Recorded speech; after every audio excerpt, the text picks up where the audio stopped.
All right, we can get started then. Thank you. Welcome. Well, thanks, Sally, and thanks for the invitation to join you all this morning. It's a pleasure to be here, if only on your computer screens. And I see a note in the chat box about recording. So, um, I'll touch on academic freedom and tenure, but most of my remarks this morning will focus on the state of academic governance before, during, and after the pandemic.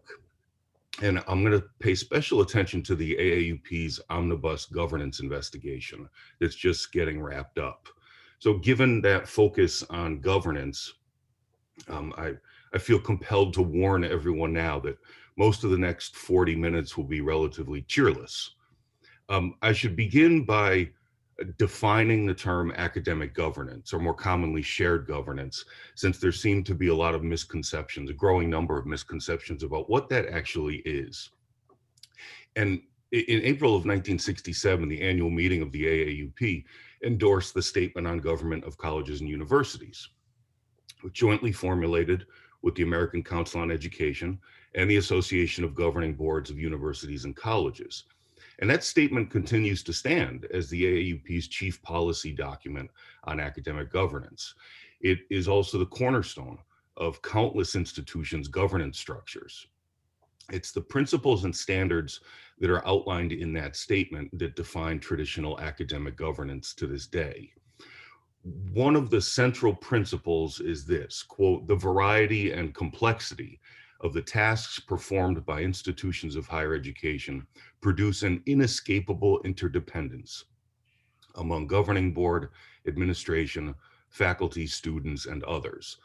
The relationship calls for adequate communication among these components and full opportunity for appropriate joint planning and effort. An inescapable interdependence, adequate communication, appropriate joint planning and effort. These three features, along with shared responsibility, constitute the foundation of traditional academic governance. The statement on government goes on to describe the primary responsibilities of each institutional component. Hi, Ann. It's nice to see you, if only virtually. I see your note in the chat box. The special obligations of the governing board, for example, include, among others, relating the institution to the community, ensuring the codification of institutional policies and procedures, obtaining capital and other operating funds, and of course, acting as the final institutional authority. While the board maintains a general overview, it, quote, entrusts the conduct of administration to the administrative officers and the conduct of teaching and research to the faculty. The statement also warns that, quote, the board should undertake appropriate self-limitation, an ability, as I'll talk about later on, that seems to be in shorter and shorter supply.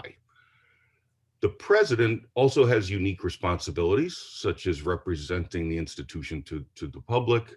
The president is obligated to, quote, see to it that the standards and procedures in operational use conform not only to the policy established by the governing board, but to the standards of sound academic practice.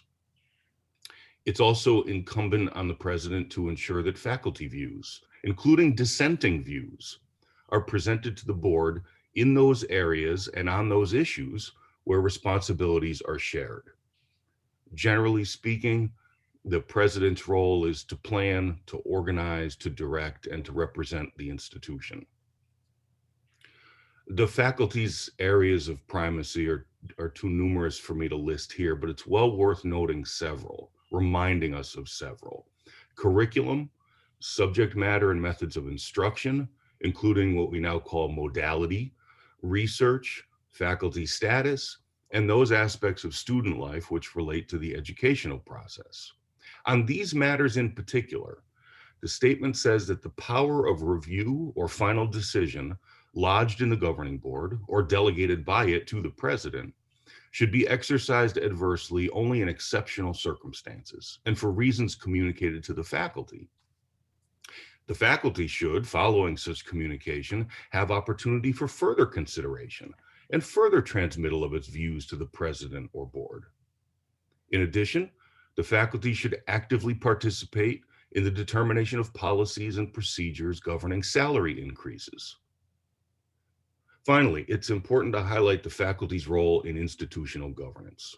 Quote, agencies for faculty participation in the government of the college or university should be established at each level where faculty responsibility is present. An agency should exist for the presentation of the views of the whole faculty. It's to all of this that I refer when I use the term traditional academic governance. And it was under attack well before the onset of the pandemic, as in decades before. It does little good to pretend that there was once a golden age of academic governance that was suddenly washed away by COVID-19. Instead, we had seen a slow but steady erosion caused by a number of factors. Among others, dwindling numbers of board members and presidents who believe in or even understand joint effort, and who instead seek to escape whenever possible from their inescapable interdependence with the faculty. State legislatures allocating ever lower levels of funding for public universities. Administrators blissfully blocking the hiring of tenure track faculty in favor of non-tenure track faculty, while expanding their own ranks to the point that a decade ago now, Benjamin Ginsburg was compelled to call attention to the rise of what he called the all-administrative university in his book, The Fall of the Faculty. And then there are the cultural shifts that were chipping away at traditional academic governance prior to the pandemic. Perhaps one of the most significant, perhaps the most significant, was the spreading belief among students, parents, and students themselves that the primary purpose of higher education should be not higher education, but job training. If professors are to impart the habits of mind necessary for citizens to participate effectively in a democracy, then professors need a central role in institutional decision-making. But if we're simply to train obedient workers to participate in a ruthless labor market, then we don't. The public's equating of what Thorstein Veblen called the higher learning with vocational training has manifested itself in any number of ways, from the growing pressure to provide students with experiential learning opportunities as part of their required coursework, to the establishment and expansion of career development centers on campus, and the job fairs, resume workshops, and mock interview sessions they sponsor for students. Governing boards and politicians also pose threats not only to academic governance, but to tenure, and by extension, academic freedom. A couple of examples suffice to make the case. In November 2019, following the announcement of the retirement of the then president of the University of Wisconsin system, the president of the Board of Regents appointed a 9-member presidential search committee that included a grand total of 0 faculty members. This unilateral decision not only broke decades of institutional precedent, but was grossly violative of widely accepted standards for academic governance, as those are set forth in the Statement on Government. The predictable result was the subsequent announcement of just one finalist, the then president of the University of Alaska, in whom the faculty of both the Anchorage and Fairbanks campuses had voted no confidence in 2017. The Anchorage faculty followed up by calling on the board to suspend him in 2019. He ultimately withdrew from the Wisconsin search just hours before he was to be publicly named as the state's next system president. A current example is the bill that's in Iowa's Republican-controlled legislature that would eliminate tenure at all 3 of the state's public universities. Advocating for the bill in a radio interview at the end of January, one Republican state senator complained about, quote, all the sabbaticals and all the ridiculous things that we grant for a study of a beetle having sex or whatever, or a bicycle. These attacks on faculty governance and the notion of tenure have implications for academic freedom as well, which relates to a point that the AAUP made nearly 30 years ago.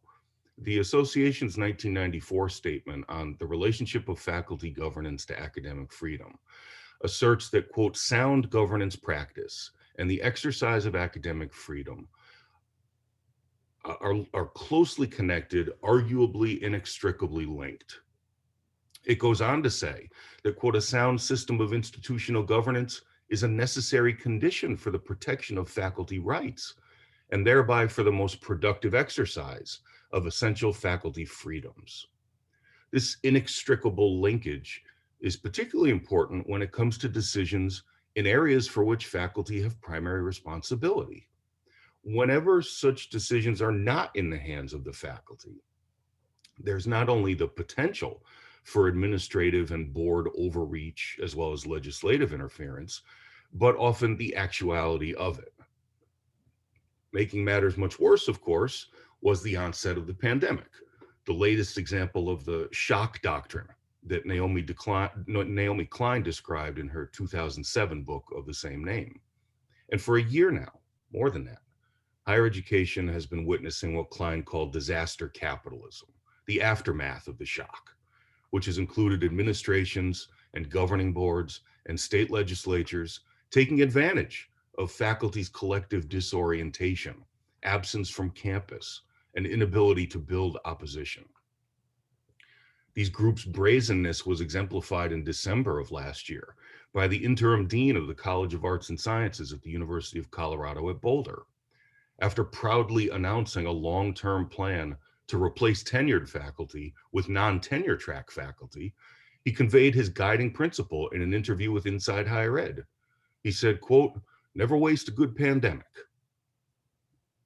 Chronologically, that's just about where the AAUP's omnibus governance investigation comes into this story. The only other AAUP investigations into multiple institutions, one in the 1950s during the advent of McCarthyism, and the other in the wake of Hurricane Katrina in the mid-2000s, focused on violations of academic freedom and tenure rights, not departures from long-standing norms of institutional governance. Therefore, this investigation is truly unprecedented in the 106-year history of the AAUP. I was appointed to co-chair the investigating committee along with Michael Berube of Pennsylvania State University. The four other members are Ruben Garcia of the University of Nevada, Las Vegas, Pippa Holloway of the University of Richmond, Susan Gerosi of Hamilton College, and of course, Hank Reichman of California State University, East Bay, and chair of the AAUP's Committee A on Academic Freedom and Tenure. Our investigation focuses on 8 institutions, 3 of which are in New York. Those are Canisius College, Keuka College, and Medaille College. Rounding out the list are Illinois Wesleyan University, Marian University in Wisconsin, National University in California, the University of Akron, and Wittenberg University in Ohio. And the committee's charge was to reach findings on whether and to what extent there were departures at these 8 institutions from AAUP-supported principles and standards of academic governance. So the committee spent December and January interviewing the principal parties at each institution, at least those who were willing to talk with us, and also analyzing the voluminous documentation associated with each of the 8 cases, which was assembled by the outstanding staff in the national office. Taken together, the interviews and the documents constitute the evidentiary basis of the committee's findings. Early last month, we submitted our roughly 90-page report to the staff. Since the staff recently sent a confidential edited draft to the principals at the 8 institutions for comment and corrections of fact, I can't go into the details of what we found in each case. Those won't be publicly available for a little while. The ongoing nature of the investigation is also the reason why I don't have a PowerPoint presentation to share with you all. However, I can talk about some of our general findings, observations, and recommendations, which speak to the conditions for academic governance across the country as they currently stand. The first observation is that we are in the midst of the worst crisis in academic governance since at least the 1970s. The 8 institutions we investigated are by no means the only ones that witnessed dramatic board and administrative action since the pandemic began. I'll give you examples of some other institutions, three of which are also in New York, as it turns out. The Board of Trustees of the State University of New York appointed a new chancellor in August 2020 without conducting a search or even considering a single other candidate. One board member's justification for this extraordinary action is telling, as well as increasingly common among governing board members. He said, quote, "Eschewing a national search and selecting an in-house candidate is common practice for many global companies in the selection of their CEOs. In fact, during my near 25-year tenure at IBM, the majority of CEOs at large US companies were selected that way." Marquette University in Wisconsin announced in December a plan to cut the positions of at least 225 faculty and staff in order to reduce the institution's overall compensation as part of the fiscal year 2022 budget. That same budget, however, includes a $12.1 million surplus that, quote, "will provide room for investing in projects of strategic priority." In addition to local opposition to the board's plan, a broad coalition of faculty and student activists responded with an anti-austerity petition late in the fall 2020 semester, opposing what it called the rash of austerity-driven layoffs, firings, and program eliminations occurring and under consideration by Jesuit institutions across the United States. In October, the administration of Ithaca College announced its plan to terminate 130 of roughly 550 faculty positions because of quote unquote low enrollment. The pandemic was, according to the provost, an accelerant, but enrollment at the college had already declined by more than 700 students over the past decade. The college subsequently created a dashboard to analyze which departments are bringing the fewest students to the college. As has been the case at other institutions, students joined with faculty and alumni in vocally opposing the proposed cuts.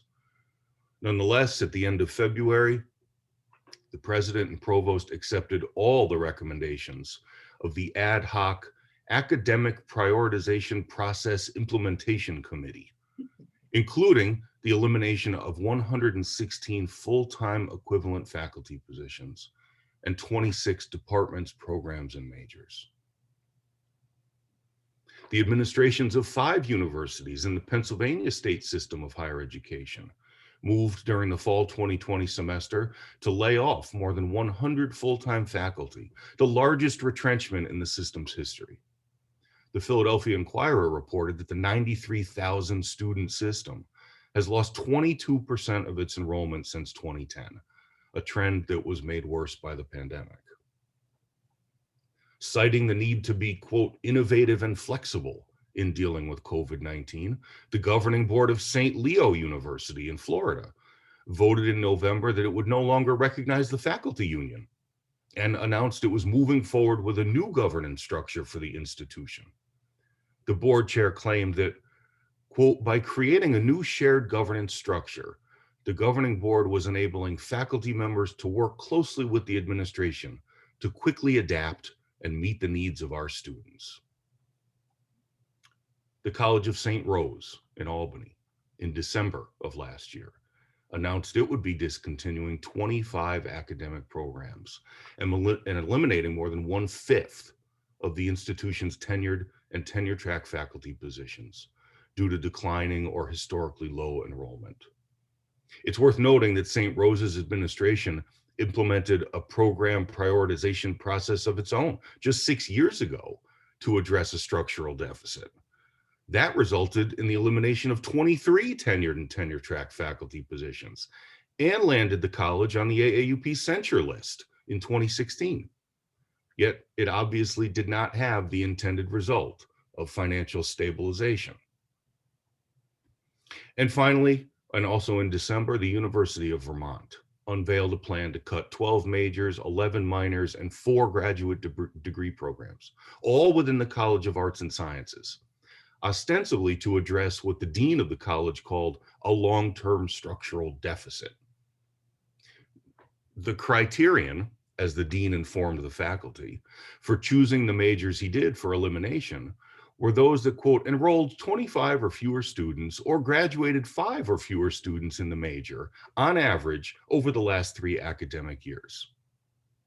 In an interview, the dean stated that he, quote, did not consult with faculty over this specific proposal.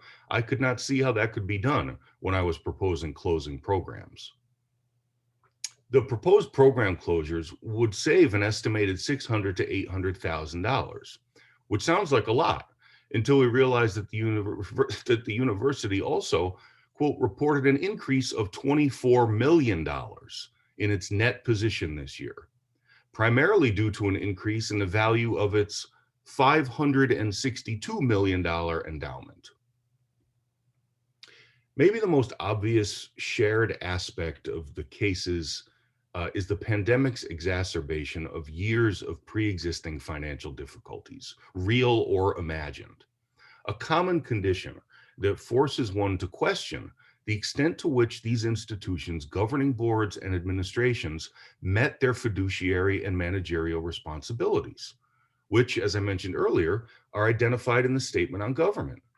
The board, for its part, quote, plays a central role in relating the likely needs of the future to predictable resources. It has the responsibility for husbanding the endowment, and it is responsible for obtaining needed capital and operating funds. The president is, quote, largely responsible for the maintenance of existing institutional resources and the creation of new resources.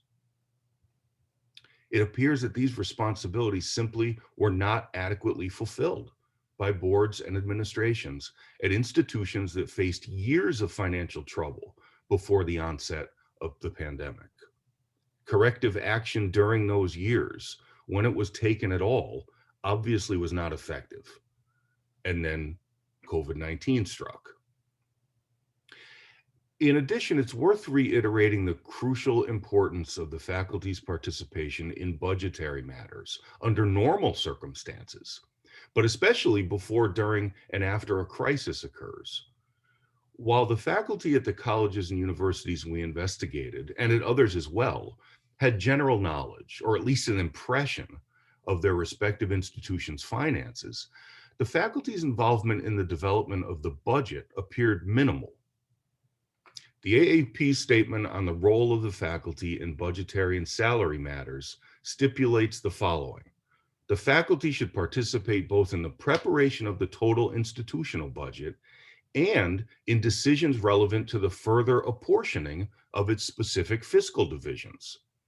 The soundness of resulting decisions should be enhanced if an elected representative committee of the faculty participates in deciding on the overall allocation of institutional resources and the proportion to be devoted directly to the academic program.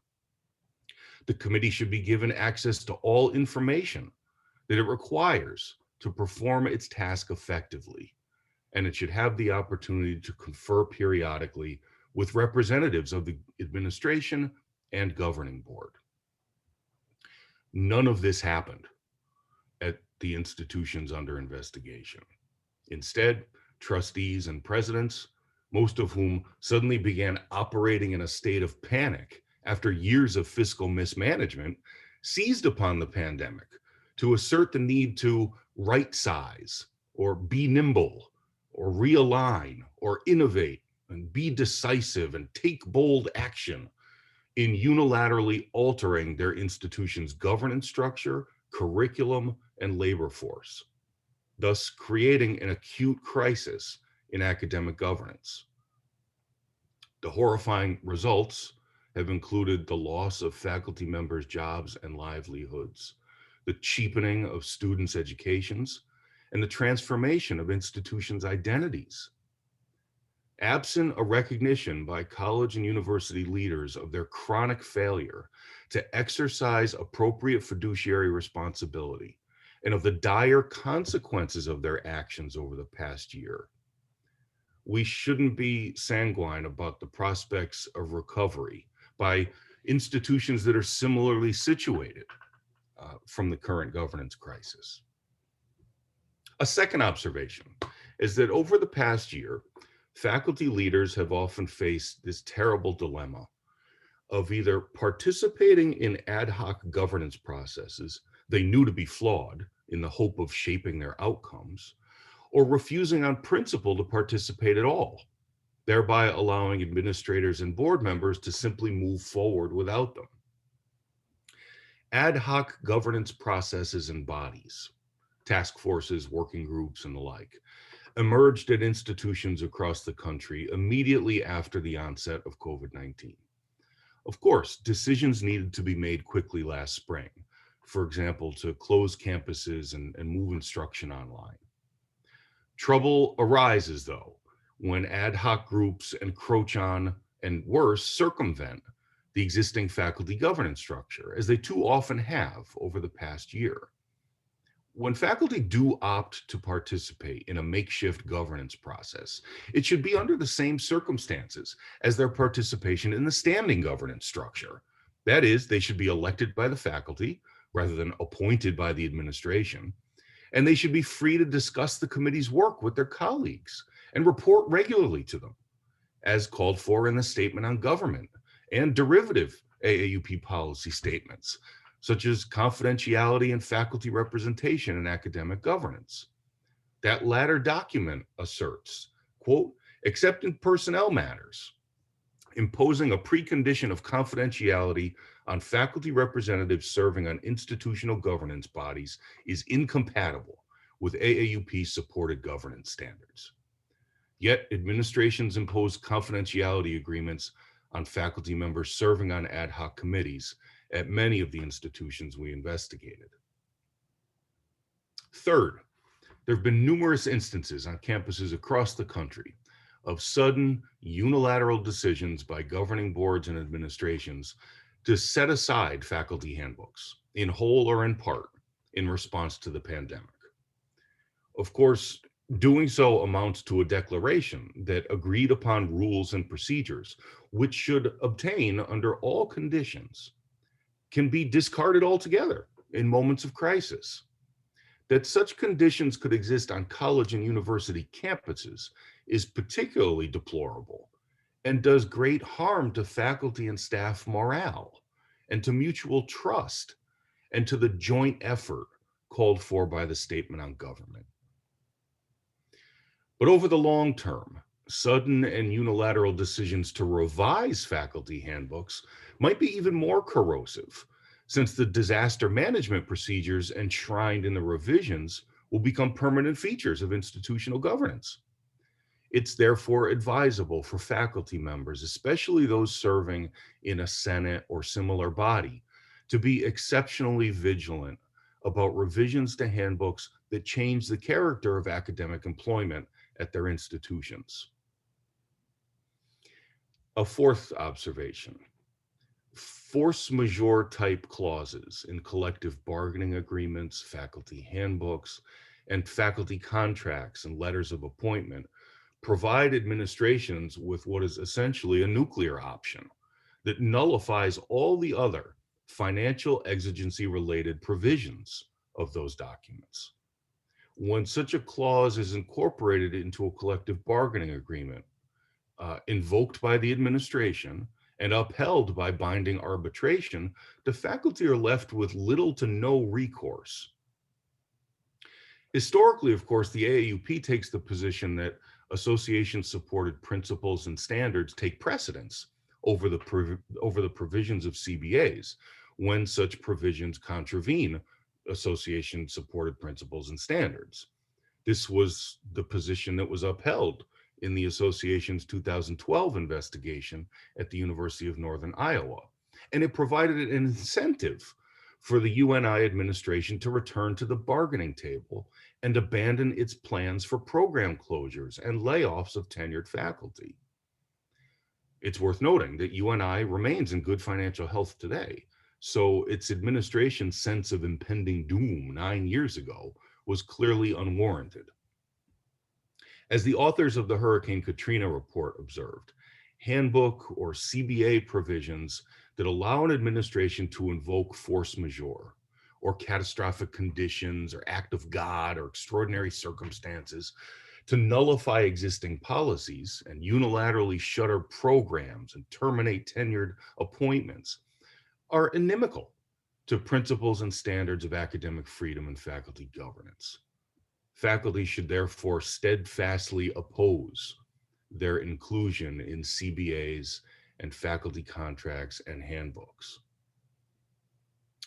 Fifth, at most of the institutions under investigation, restoring or maintaining financial health was typically the board's and administration's rationale for discontinuing academic programs, eliminating faculty positions, abandoning institutional regulations, abrogating faculty contracts. Yet financial exigency wasn't declared at any of the 8 institutions we investigated. In fact, aside from Lincoln University in Missouri, I'm not aware of any institution that has declared financial exigency because of the pandemic. The reluctance to do so isn't new. The AAUP's 2013 statement, the role of the faculty and conditions of financial exigency, pointed out that, quote, most colleges and universities are not declaring financial exigency, even as they plan for widespread program closings and terminations of faculty appointments.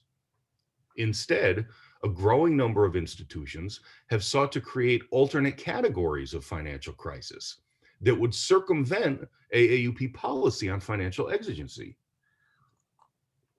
The governing board of John Carroll University in Ohio, for example, proposed last fall an amendment to the institution's financial exigency policy that establishes a condition called budgetary hardship.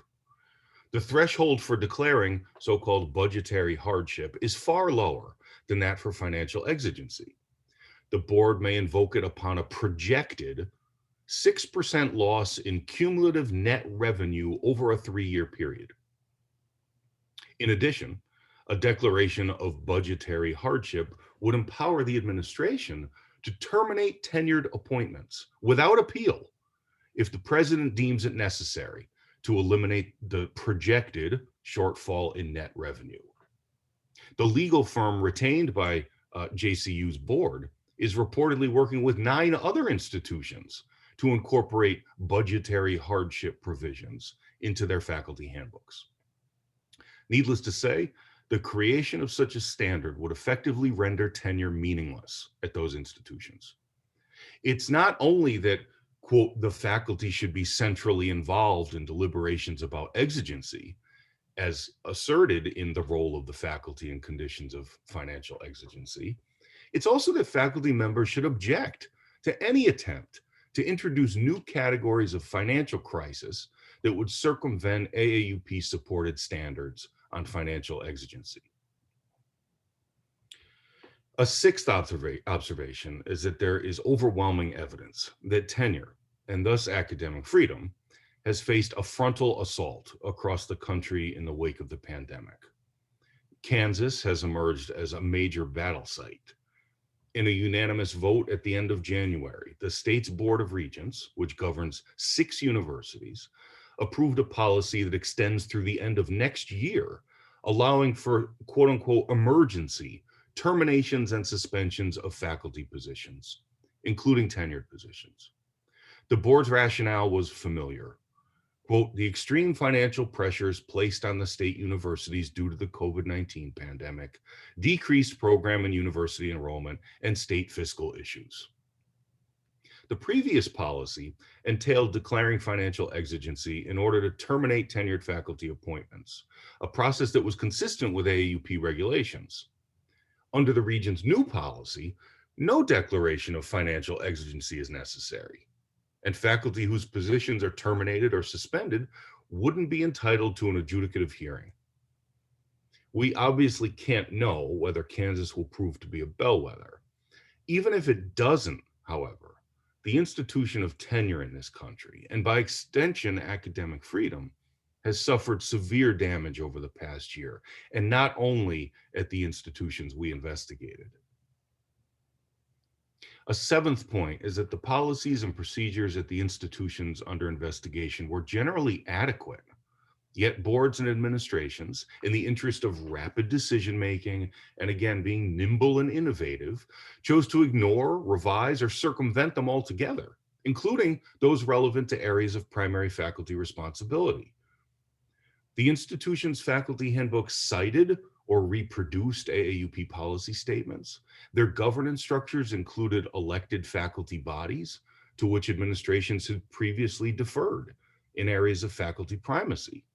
The result, at least before the pandemic, was a climate of mutual respect, clear roles and responsibilities for each institutional component, and the joint effort prescribed in the statement on government, even if there were also suspicious minds and occasional quarrels between the faculty and administration or board. Adequate institutional policies and procedures, as well as a functioning faculty governance structure, are necessary features of a respectable college or university. But they're obviously rendered meaningless when governing boards and administrations can unilaterally jettison them, no matter the pretense for doing so. Such action does irreparable damage to students' learning experiences, to the working relationship between the faculty, administration, and board, and to the operation and reputation of not only the institution, but this country's entire system of higher education. A related observation is that AAUP policies and regulations regarding institutional governance, financial exigency, academic freedom and tenure, and due process remain, in the words of the 2007 Katrina report, quote, sufficiently broad and flexible to accommodate even the inconceivable disaster. We found no evidence that relevant AAUP supported policies failed in any of the cases we investigated. In fact, at several institutions, those policies were never even given a chance to demonstrate their efficacy, either because they didn't exist in institutional regulations, or more commonly, because they were unilaterally abandoned by the administration and governing board. Put simply, there continues to be no evidence for the oft-repeated claim by administrators and board members that AAUP policy statements are somehow inadequate or are outdated. Finally, and this is by now a rather obvious point, traditional academic governance has suffered gravely since the onset of the pandemic. There's no question that many colleges and universities are in financial distress, and many more face daunting challenges in the next decade. The question is whether meaningful faculty consultation and robust academic governance will survive those challenges. For that to happen, governing boards, administrations, and faculties must make a conscious, concerted, and sustained effort to ensure that all parties are conversant in and cultivate respect for the norms of academic governance as articulated in the Statement on Government of Colleges and Universities. I warned at the beginning of my remarks that I was going to present a pretty bleak picture of the past and present conditions for academic governance. But the future needn't be hopeless. Faculty can build sound governance systems at institutions where they don't yet exist and strengthen them where they do. In doing so, however, we should keep in mind that a good governance system doesn't guarantee good governance practices. Those depend on faculty, as the AAUP statement on the relationship between governance and academic freedom asserts. Quote, faculty members must be willing to participate in the decision-making processes over which a sound governance system gives them authority. If they do not, authority will drift away from them, since someone must exercise it. And if members of the faculty do not, others will. Thank you, Sally. I believe I have 5 minutes left, and I'm not going to take that long. In other words, if we fail to do the work of strengthening academic governance, then our role in it will slowly but surely disappear. And if we sit quietly as legislatures interfere, boards overreach, and administrators encroach, then our role will slowly but surely disappear. And then we will have lost everything. What remains of our proper role in institutional decision-making, what remains of tenure and academic freedom, and ultimately, our special and central place within this country's colleges and universities. Put simply, the future of academic governance is up to us. Thank you. Thank you, Michael. I'm actually going to turn this over to Erwin Yelowitz. I neglected to mention earlier that Erwin will be moderating this morning's panel and that Kimberly Reiser will be moderating this afternoon's panel. So Erwin, I will turn this over to you to introduce the next two speakers. Okay, thank you, Sally. And thank you, Michael, for that. It is bleak, but it is the reality of our situation. Our next speaker is Hank Reichman, who has a long career in the area of academic freedom and tenure. He's from California State University, East Bay, Professor Emeritus, as am I, a Professor Emeritus, so welcome. And he is the chair of Committee A on Academic Freedom and Tenure, which I believe is probably the longest standing committee in AAUP. When all the committee names were eliminated years ago, the letters, Committee A was left because its name was so traditional and so connected to academic freedom. So it's Committee A on Academic Freedom and Tenure, and Hank is the chair of that committee. He's written a book on academic freedom, many articles, many talks, a forthcoming book on understanding academic freedom. So he is a person who's not only been in the trenches fighting the battles, but also has taken the larger view of the situation. So Hank, you have about 40 minutes. Please go ahead. Thank you, Erwin. Let me begin by noting that I just got a thing from on my Zoom screen that my internet connection is unstable. So I may stop the video if I get any signals from you folks that I'm cutting in and out, and hopefully that'll help. Let me start by saying thank you for inviting me. It's always a great joy and a privilege to return, even virtually, to New York, where I grew up and went to college. I'm really glad to be here, and thank you for inviting me. It's hard to follow that incredible presentation that Mike DeCesare just gave. As you know, I participated as well in that investigation, and its findings are indeed sobering, and their implications, even indirectly for academic freedom, are obvious. But I want to begin by quickly reviewing what we understand academic freedom to mean, and then talk in particular about its current context. Academic freedom, ever since the foundation of the AAUP in 1915, has been understood to have essentially three elements: freedom in research, freedom in the classroom, and freedom of extramural expression, that is, expression by a faculty member as a citizen, which has come to include as well what we sometimes call intramural expression, expression as a citizen of the institution, of the college or university, which of course is expressed in particular in governance and the kind of issues that Mike just reviewed.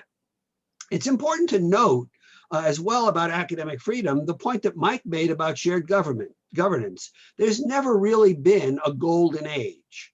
We often hear from people that, well, historically under academic freedom, we used to have this and now it's eroding. And they'll refer back to, say, the 1960s, et cetera, as a golden age of academic freedom. I recently reviewed an article for pre-publication in which the argument was made that once upon a time, the American colleges and universities were places where everybody's views could be heard and everybody was welcome. But now it's just terrible. We're all fighting with each other, and dissenting views are not welcome. This was somebody writing, I think, from the right side of the political spectrum. And I immediately pointed out, oh, really? Was how welcoming was the colleges and universities in the 1960s to minority faculty members? How welcoming was it to gay faculty members or gay students? How welcoming was it even in those days to women faculty members or students? And it hadn't been all that long, it wasn't all that welcoming to Jewish faculty members and students. So there's a tendency we have sometimes to look back and see that there's a golden age of academic freedom. And I think we have to make clear to ourselves that academic freedom has always been a contested concept. And that indeed, at times when it feels that academic freedom is safe, it may simply be because it's a period in where everybody's agreeing with each other. It's really easy to defend academic freedom when everybody's saying pretty much the same thing. But when there's dissent, when there's controversy, that's when academic freedom is challenged. And of course, we're going through a time of controversy. So let me look now at the context in which academic freedom exists today. And I want to talk about two immediate contexts and then a broader context. The two immediate contexts are, of course, first the pandemic and its implications for academic freedom. But secondly, what has sometimes been called the culture wars, or more accurately, I think, the political and ideological polarization of our time and of this period in American political and social history. And the broader context, I think, is the context in which Mike also talked about shared governance, the long-term emergence of what some have called the neoliberal corporatization of the university, what others have called, in what I think is a perhaps more accurate term, the rise of what is sometimes been called academic capitalism. So let me look first at the impact on academic freedom of the pandemic.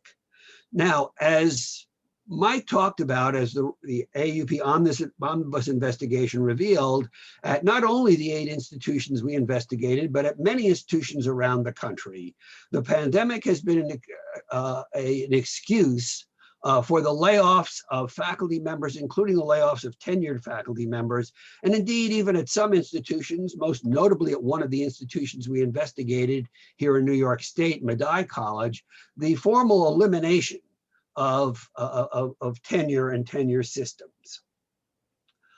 Clearly, assaults on tenure are, as Mike mentioned, assaults on academic freedom, or at least implicitly so.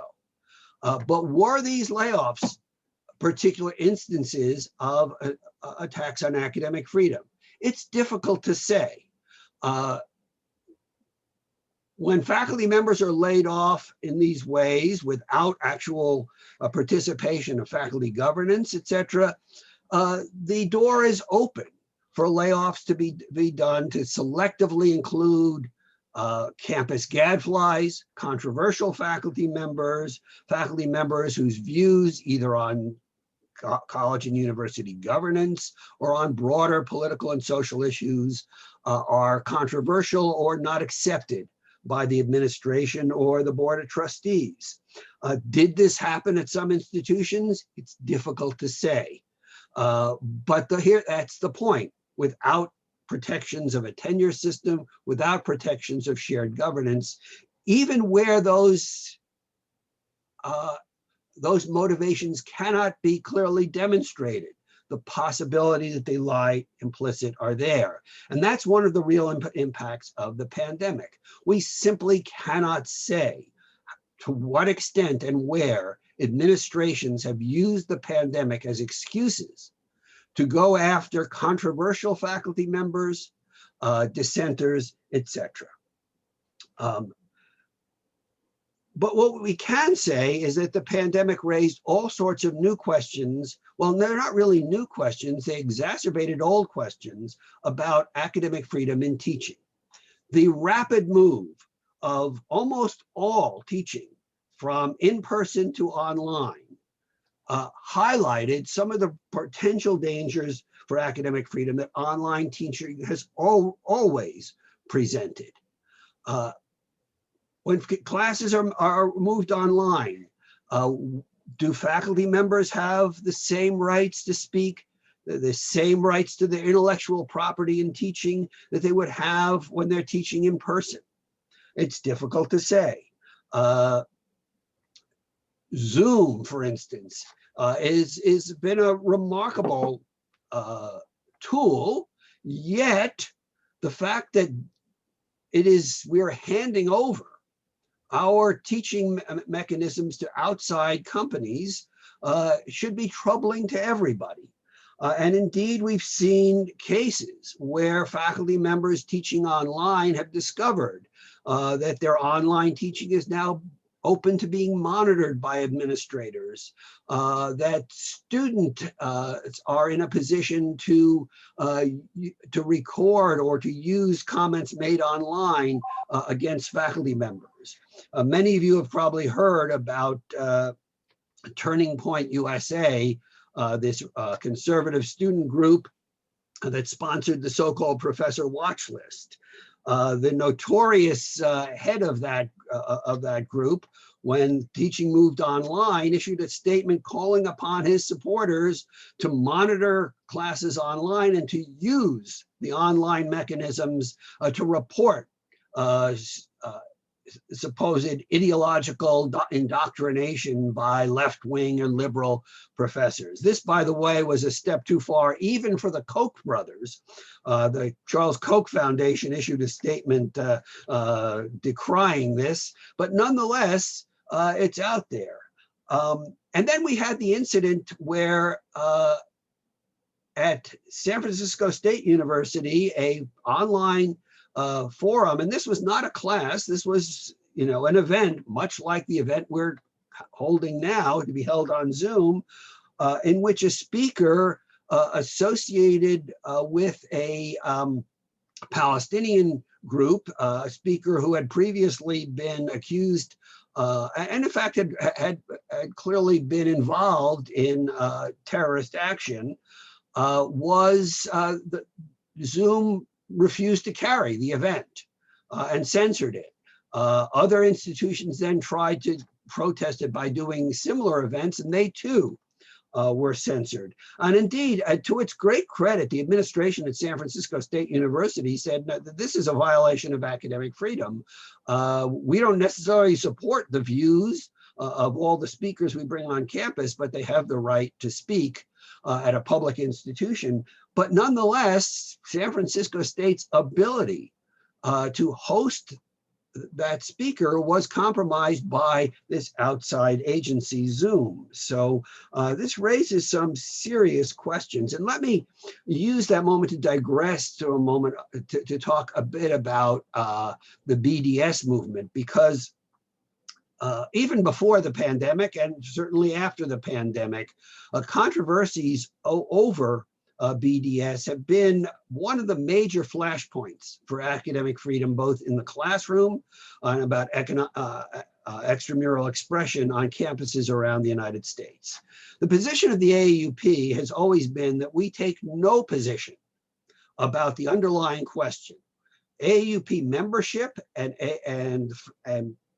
not only being a faculty member, but being an AAUP member is open to people who support the state of Israel and those who oppose the state of Israel's policies in Palestine.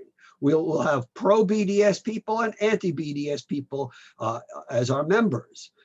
Insofar as BDS advocates an academic boycott, the AAUP opposes academic boycotts. At the same time, we support the right of people to advocate boycotts, just as we support the right of people to advocate other policies that the AAUP does not support.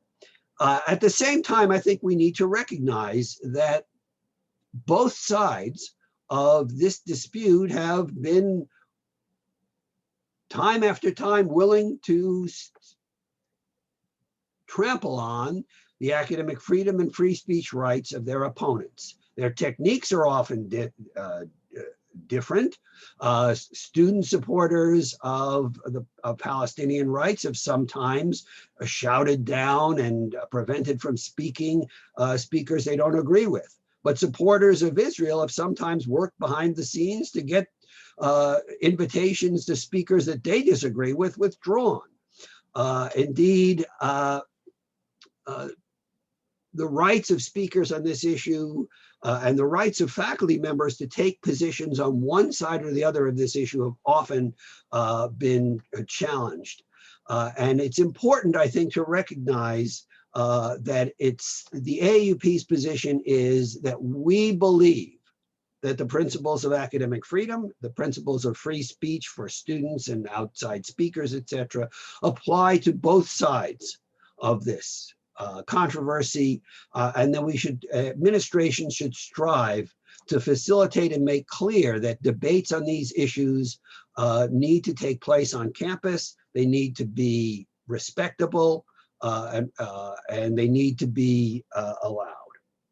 Now, talking further about the impact of the pandemic, one issue that has come up is what happens when faculty members advocate for policies in dealing with the pandemic, like opening up campuses or not opening up campuses, or they advocate for transparency in their administrations about the pandemic. This is a question of academic freedom as well. And the record is at this point mixed. One of the clearest cases has been at a small, well, not a small community college, where a large community college in Texas, Collin College, in a suburban, exurban area outside of Dallas. Collin College kept secret the fact that a member of their faculty, a nursing instructor, adjunct, who was a professional nurse who came out of retirement to come teach nursing, had contracted COVID and died. That they did not permit that information to be public. And when faculty members objected and criticized, they were subject to discipline. Indeed, Collin College is a place where the impact of the pandemic can be said to interact with the impact of the other context in which I'm talking about, what I called the culture wars or political polarization, in the case of faculty member named Laura Burnett. Laura Burnett is a faculty member there, not on the tenure track, a adjunct faculty member hired on annual basis, who during the vice presidential debate tweeted something about Mike Pence, not, by the way, about the fly that famously landed on his head during the debate, but about the fact that he appeared to have redness around the eyes, and she made some comment that he looked like a demon. Well, you know, the right wing, social media machine grabbed onto that, and she was subject to all sorts of social media harassment, something that faculty members, by the way, on the left and the right have unfortunately come to be somewhat used to, even if it's intolerable. But what was intolerable was the response of her administration, which, claiming to hear from alumni and legislators, announced that this was against their policy, and basically eventually moved to not rehire Professor Burnett, who it turns out had also been a vocal advocate for making their pandemic policies more transparent and for fighting for the rights of faculty members. She was soon joined, by the way, in attacks by the administration by two other faculty members who had been active along with Dr. Burnett in dealing with the pandemic, who had been organized a chapter of the Texas Faculty Association. It's associated with the National Education Association. It does not, Collin College faculty members, Texas faculty members, public faculty members do not have rights to collective bargaining, but they do have the right, of course, under the US Constitution to associate with a union and to advocate for their interests. Those two faculty members, of course, also saw their contracts not renewed. So let me use the Collin College case as a transition to talk about the context in which academic freedom exists today, which is the context of political polarization, what have been called the culture wars. Of course, the unconscionable murder of George Floyd, now once again attracting the country's attention as the police officer charged with his homicide is currently on trial, focused the country's attention last summer on issues of racism, of police brutality, and of racist institutions, including in higher education. And indeed, the polarization of the country around issues of sometimes called diversity, but also of equity, has become center stage. And the result has been that advocates on both sides are raising issues that call into mind academic freedom. Now, earlier I said that it's easy to defend academic freedom when everyone's saying the same thing. But when there's controversy and debate and dispute, academic freedom can be challenged. And indeed, there's a thin line between the point at which there is vigorous debate from both sides and at which academic freedom and the right of the other side to debate is called into question. Much of this assault on academic freedom has come, I would argue, from the right side of the political spectrum, sometimes ironically using academic freedom and free speech as a weapon to silence their enemies. Calls for diversity and equity in higher education and in the composition of the faculty has sometimes led to calls for diversity and equity in ideas among the faculty. The idea that, well, if we may not have enough minority faculty, but what we really don't have is enough conservative faculty, and therefore we should have diversity in viewpoints. Now, in fact, if you want to protect diversity in viewpoint, protect academic freedom. I'll talk a little bit more in a few minutes about the erosion of tenure, but if you want to, one of the greatest arguments for tenure is to protect minority viewpoints in the faculty, including a minority of faculty members who may well be conservative. But that's not really the diversity of viewpoint that is being promoted here. And so we have calls for legislation that would supposedly protect intellectual freedom and viewpoint diversity, but in fact assault it. And the latest example I want to talk about in a little bit of detail is legislation just approved by the Florida legislature, and which I expect conservative Governor Ron DeSantis will approve. The AAUP will issue a statement on this on Tuesday. I drafted actually a draft of that statement just yesterday, although it's probably subject still to some editing, so I don't want to say that it's what's going to be the statement. But let me point out what this legislation would do. Under the cover of protecting intellectual freedom and viewpoint diversity, the legislation offers three main proposals. The first would require the state's two public university systems to select or create, and now I'm quoting, an objective, nonpartisan, and statistically valid survey that would be given every year to assess, now I quote again, the extent to which competing ideas and perspectives are presented on campus. Now, what does that mean? The legislation does not define it. It offers no assurance that any such survey would be anonymous, and there's no clarity on who will use the data and what purpose it will be used for. Indeed, it doesn't make clear exactly where those competing ideas and perspectives to be presented will be found. Is this a survey of competing ideas and perspectives in the classroom? Or is it competing ideas and perspectives in outside speakers or the right of student groups on campus to advocate controversial ideas of their own, be they on the left, the right, or just idiosyncratic?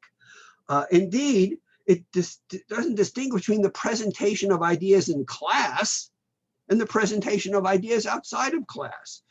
So the presentation, for example, of the creationist view of evolution on campus in an outside speaker is totally protected at a public university by the First Amendment. But it's not and should not be protected in the presentation in a biology class, where the Darwinian theory of evolution is modified by modern genetic science is what we teach, not just a controversial idea to be debated. And so at best, such a survey will be yet another, obligation presented to a campus to conduct something with, by the way, no funding provided. On top of the campus climate reports we have to give, the data we have to present to the federal government, et cetera. And what is the motivation behind such a survey? Well, according to media accounts, the advocates for this legislation, while they claim that they're just simply supporting viewpoint diversity, have argued, and here's the main lobbyist for the legislation speaking. He said that the cards are stacked in the education system toward the left and toward the liberal ideology, and also to secularism. And those are not the values that our country was founded on. Well, does this suggest that this will be an independent, nonpartisan survey? Not really. The second element in this legislation would say that the state colleges and universities are barred from shielding, that's the word in the legislation, students, faculty, and staff from speech that, quote, they may find uncomfortable, unwelcome, disagreeable, or offensive. Now, two things can be said about this. What does this mean in the classroom? Does it mean that a professor who's seeking to organize a classroom discussion about a controversial issue cannot enforce basic principles of politeness in class? That if a student in class starts saying nasty things about another student that makes that other student uncomfortable, the professor can't intervene to try to guide the discussion in a more constructive direction, something that we always do? Doesn't say. What's the difference? Moreover, if it's only about public speech, it's already protected by the First Amendment. Indeed, in Florida, the University of Florida back in 2017 spent hundreds of thousands of dollars on security to protect the right of Richard Spencer, an open white nationalist, to speak on campus precisely because they already were obligated under the First Amendment. So at best, this legislation is just redundant. And finally, the third provision is particularly troubling. It authorizes students to surreptitiously record classroom lectures without the instructor's permission in order to use such recordings in a potential civil cause of action against the institution. In other words, in the context of the calls by that professor watch list guy to use the recordings on Zoom to expose their faculty members, this legislation would empower students to do that. Now, it has a thing, it says that if the student publishes it without the faculty member's permission, the faculty member can sue. But that's a pretty weak protection, because you would need to hire an attorney, et cetera, et cetera. Moreover, it's unclear what rights the students in the class to not be recorded surreptitiously would have. So this is particularly dangerous legislation under the cover of advocating for intellectual diversity, weaponizing free speech. At the same time, it would be naive not to recognize that calls for diversity and equity can sometimes themselves, from the left side of the political spectrum, endanger academic freedom. Although my argument would be is that these endangerments are less products of actual student movements or faculty movements than they are of the efforts of administrators to not impose their particular views, but to avoid controversy.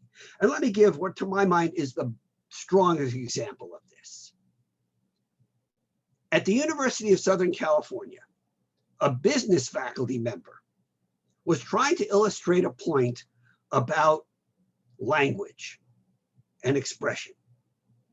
And he used as an example, an unfortunate example, a Chinese expression in Chinese when apparently when you're speaking in Chinese and you want to say something like you can use words that sound like the N-word. And he did that. A couple of students complained, they misinterpreted his use of it. And immediately the administration removed him from the class and disciplined him. Now, was he given any due process? No. Interestingly, the faculty of the business school, and remember, this is a business school. This is not, some particularly right wing, left wing, or immediately said, "This is unfortunate. We now fear that our administration will misinterpret anything we say, will not give us any due process. So you know what? We're just not going to say anything controversial. We're not going to have discussions of diversity in class because there's a danger that we or someone in the class will say something that someone else will find offensive." And in other words, there had been a chilling effect. And indeed, this is a problem. At my own university, we had a very interesting controversy. There was a faculty member, like me, retired, but still teaching in the early retirement program. It was his last term, and it was exposed that this guy, he was an economics faculty member, had some, let me put it this way, weird, if you will, and unsubstantiated ideas about intelligence and race. And he was apparently teaching these ideas in class. Students objected, as they had the right to. And indeed, there were some real questions about whether what he was doing should be protected by academic freedom. It never came to a big case because he was in his last term of teaching and he was done, and there was no obligation as a emeritus faculty member for him to be rehired at any basis. And so the case became moot. However, it occasioned a real debate among faculty in which a group of faculty began to want to adopt a policy in which all research and all teaching of their fellow colleagues would be reviewed by a special anti-racist committee. This, in fact, actually raised some hackles, not only among the administration, but in the California Faculty Association, my union, which is well known, by the way, for being in the forefront not only of protections of academic freedom, but of anti-racism. The union felt that this would tread on the protections in our contract for faculty members. And indeed, we're now having a big debate on it. And I was brought out of retirement to serve on the faculty committee as an outside expert, I guess, to work on a new academic freedom policy for the campus that would be consistent with our rights under our collective bargaining agreement, but also distinguish between the rights of faculty members to speak their minds and the rights of faculty members in the classroom to teach. So this is another part of the immediate context, the pandemic and the political polarization of our times. But both of these exist in a much broader context, and that is what's been going on now for the last at least 30 years, which some have called the corporatization of higher education, others have called the rise of academic capitalism. And the simple fact is that the impact of this on academic governance was well described by Mike and is the center of our omnibus investigation. But it's had other impacts. And the most important to me has been the rise of what we sometimes call adjunctification. If, as I believe, the most important protection for academic freedom is a tenure system, a system whereby after a suitable probationary period, a faculty member can be removed only for legitimate cause and only after a due process hearing by their peers. If that is the strongest protection for academic freedom, then that protection has eroded dramatically. Today, 3 out of 4 of the people teaching in higher education not only are not tenured, they are not even eligible for it. They are hired on temporary contingent contracts, full-time or part-time. And this is true, by the way, not only in teaching, but in research as well. The dramatic growth of postdocs and other part-time research positions is as dramatic as the growth of adjunct teaching. And the result is that such faculty members can be dismissed easily. They can simply be non-renewed. And this brings me back to Collin College.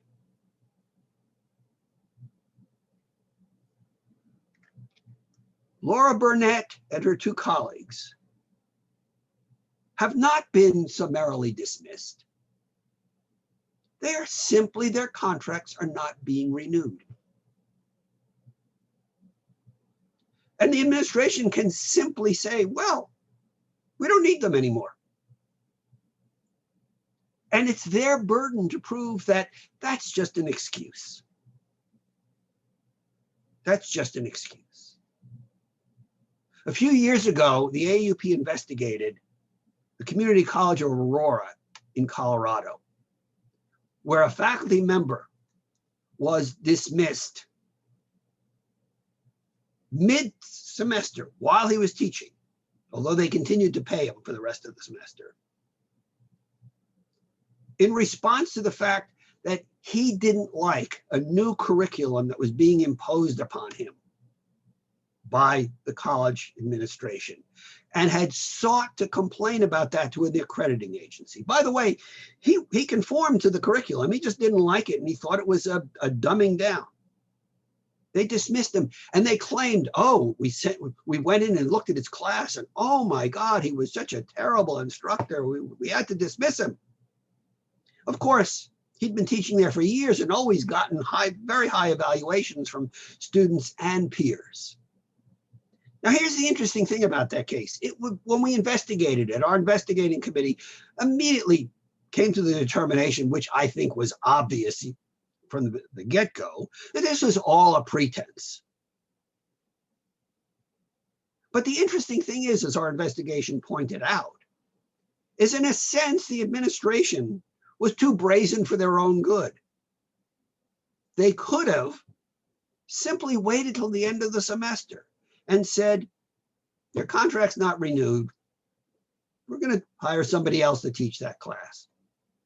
And he would have had very little. Actually, he would have had zero recourse.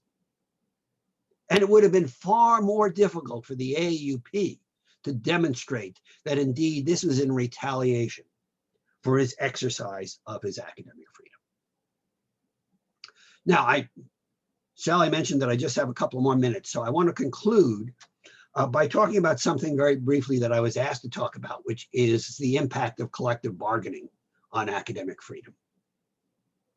If indeed the tenure system is under assault, both directly in the chilling ways that Mike talked about and have been exposed in particular by the pandemic, but in the more insidious ways of adjunctification and the growing erosion of the practice of tenure and of the use of part-time or a full-time faculty on contingent contracts, is collective bargaining the solution? My answer is yes and no. Yes, because as we have learned, faculty members on contingent contracts who are able to negotiate a collective bargaining agreement can negotiate protections in which their dismissal is at least subject to a grievance procedure. Whether that grievance procedure in the collective bargaining agreement is fully up to AAUP standards depends, of course, as always, on the strength of the union and its ability to bargain a strong contract. However, if collective bargaining simply accepts that contingency is the norm and does not fight for not just the protection of tenure where it exists, but the expansion of it back to where it should be, and does not understand that we need to leverage the privileges that remain for those of us still in tenured positions to fight for the rights of all faculty to academic freedom and shared governance, then ultimately collective bargaining will be a flawed instrument. And I know that all of you understand that, and that that's the purpose of AAUP collective bargaining units. It's not simply to win union protections for a small group. It's to bring into practice and to put teeth into AAUP principles on academic freedom, shared governance, and professionalism generally.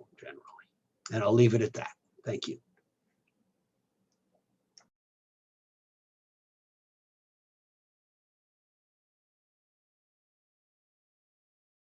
Erwin, you're muted, my dear.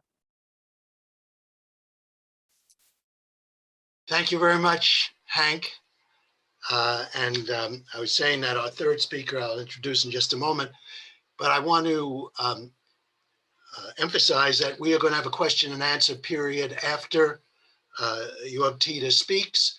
So if you have questions for any of the speakers, please make a note of them, and we'll have a nice chunk of time available for you to comment and ask questions and also get responses from the speakers. But our third speaker is Joerg Tiede, who is the Director of Research for AAUP. And he conducts survey research on academic freedom, tenure, and governance. He's also the editor of the Red Book, which are the policy documents and reports. And anyone involved with AAUP should have a copy of that book. It includes all of the documents that have been referred to. There it is. Hank is holding it up. In its what edition, 10th or 11th edition, and an invaluable resource. And he's also the author of a book on called University Reform, the Founding of the AAUP, from Johns Hopkins Press. So he's certainly doing research on the current situation, but he's aware of the long history of AAUP going back to 1915. So Joerg, it's your turn. Thank you, Erwin. And it's good to be back at the New York conference. I believe this is my third visit with the New York conference, and it's a privilege to follow my good friends, Hank Reichman and Mike DeCesare. I will have quite a bit to say that sort of dovetails very well with both of what Hank and Mike were talking about. And so I will be reporting from the 2021 AAUP Shared Governance Survey. This is actually my first time presenting results from that survey. So to give you an overview, Mike and Hank have already talked about the wide-ranging effect that the COVID pandemic has had on shared governance. And the investigation has shown that administrations and governing boards have laid off tenure track faculty and contingent faculty appointments. They've eliminated programs and declared institutional regulations as being no longer in force. And this last one in particular, the unilateral declaration of institutional regulations and parts of collective bargaining agreements as being no longer in force, is something that we've been following with some alarm, because that's a development we have not really seen in that way in the past. And so I'm going to start to give a quick overview of the AUP's procedural standards as they're laid out in the handbook, specifically on program elimination, because program elimination, as Mike pointed out, rather than declarations of financial exigency, were such a central feature of what happened here during the COVID pandemic. And then I want to talk about their prevalence. This is a study that I worked on last year of faculty handbooks and collective bargaining agreements.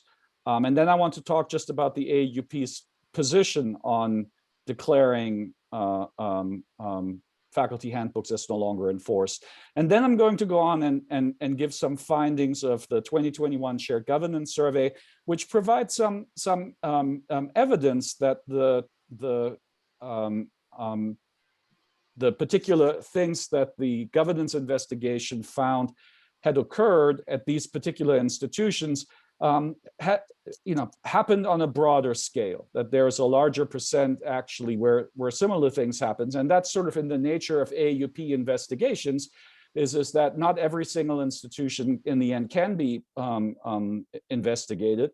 Even though in this case it's the largest one, the largest single governance investigation, not everyone can be investigated. And so the survey provides additional evidence that these are broader trends that exist out there beyond the particular cases.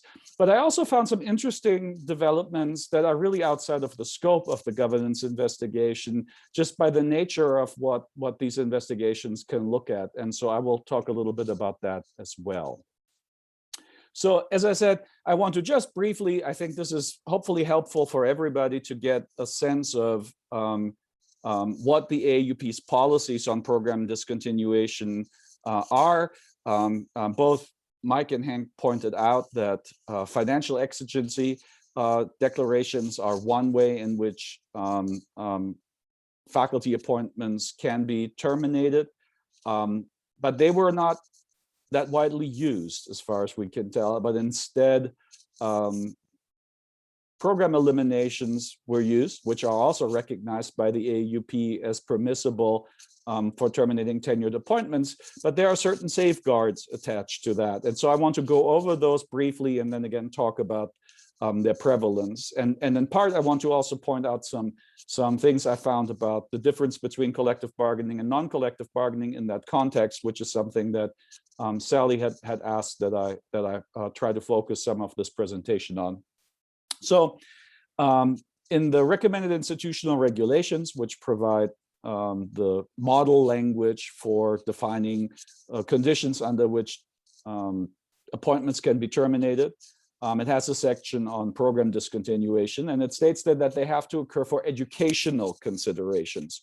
And that is different from other types of considerations under which programs could be eliminated. And I'll give you a couple of examples here in a moment of ones that the AUP doesn't accept. The AUP accepts terminating or eliminating programs for educational considerations. And it says that they need to be determined primarily by the faculty. So that's specifying a role for the faculty in educational considerations in this program elimination process.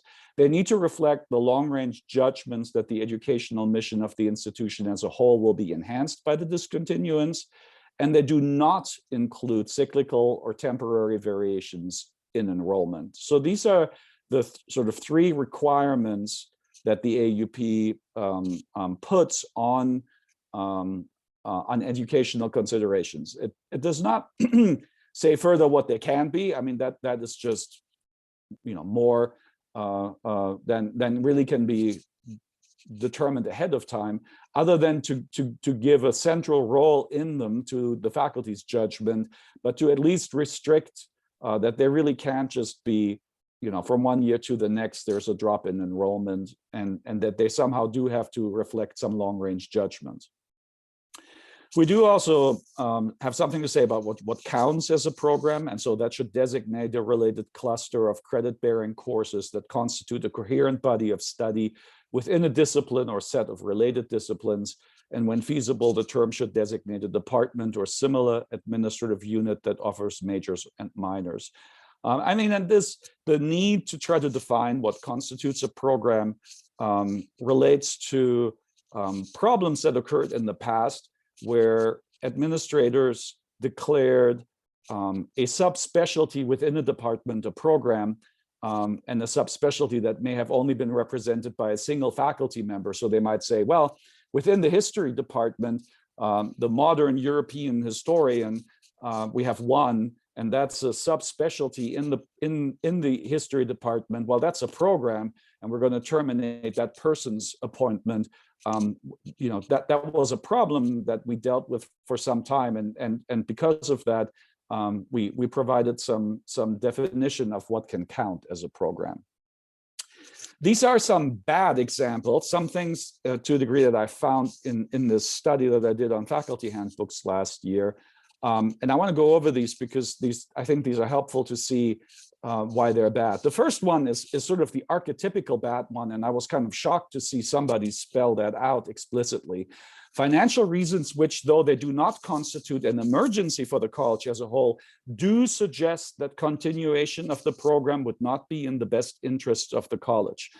This is really the sort of archetypical thing that we want to guard against in defining reasons in the handbook for eliminating programs, right? That is, we say on the one hand in AAUP policy that financial exigency can be grounds for terminating programs, and that's fine. Those are defined in a particular way, financial exigency.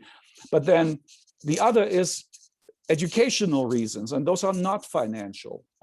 They are educational.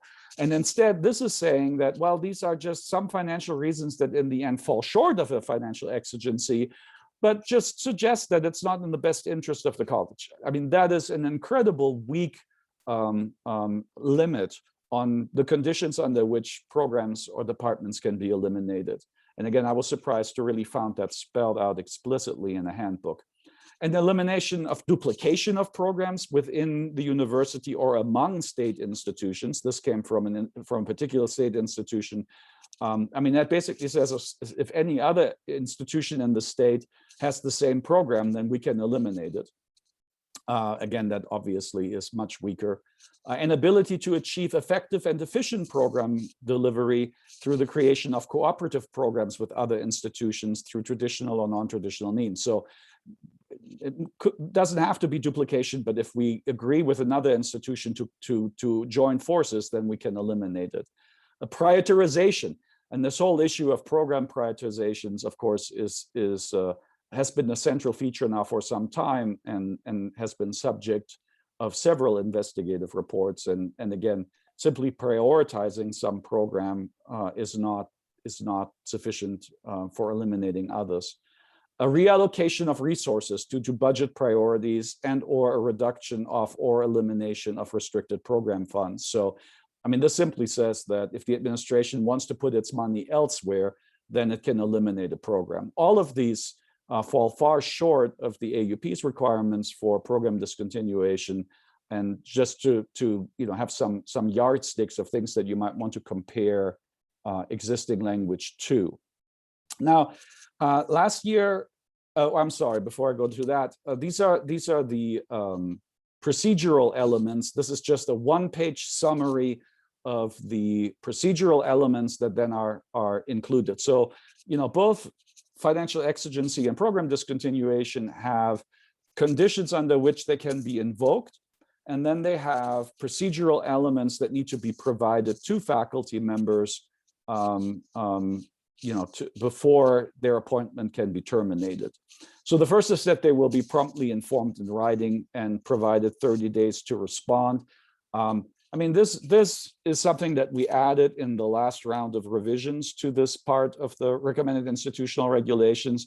And in part, this was motivated by the observation that at times, some of these data-driven reviews of programs can be based on inaccurate information, and providing faculty members an opportunity to at least review that information and respond to it can help address concerns that otherwise would just remain unaddressed and could lead to the termination of programs based on faulty information. The institution should make every effort to find another suitable position.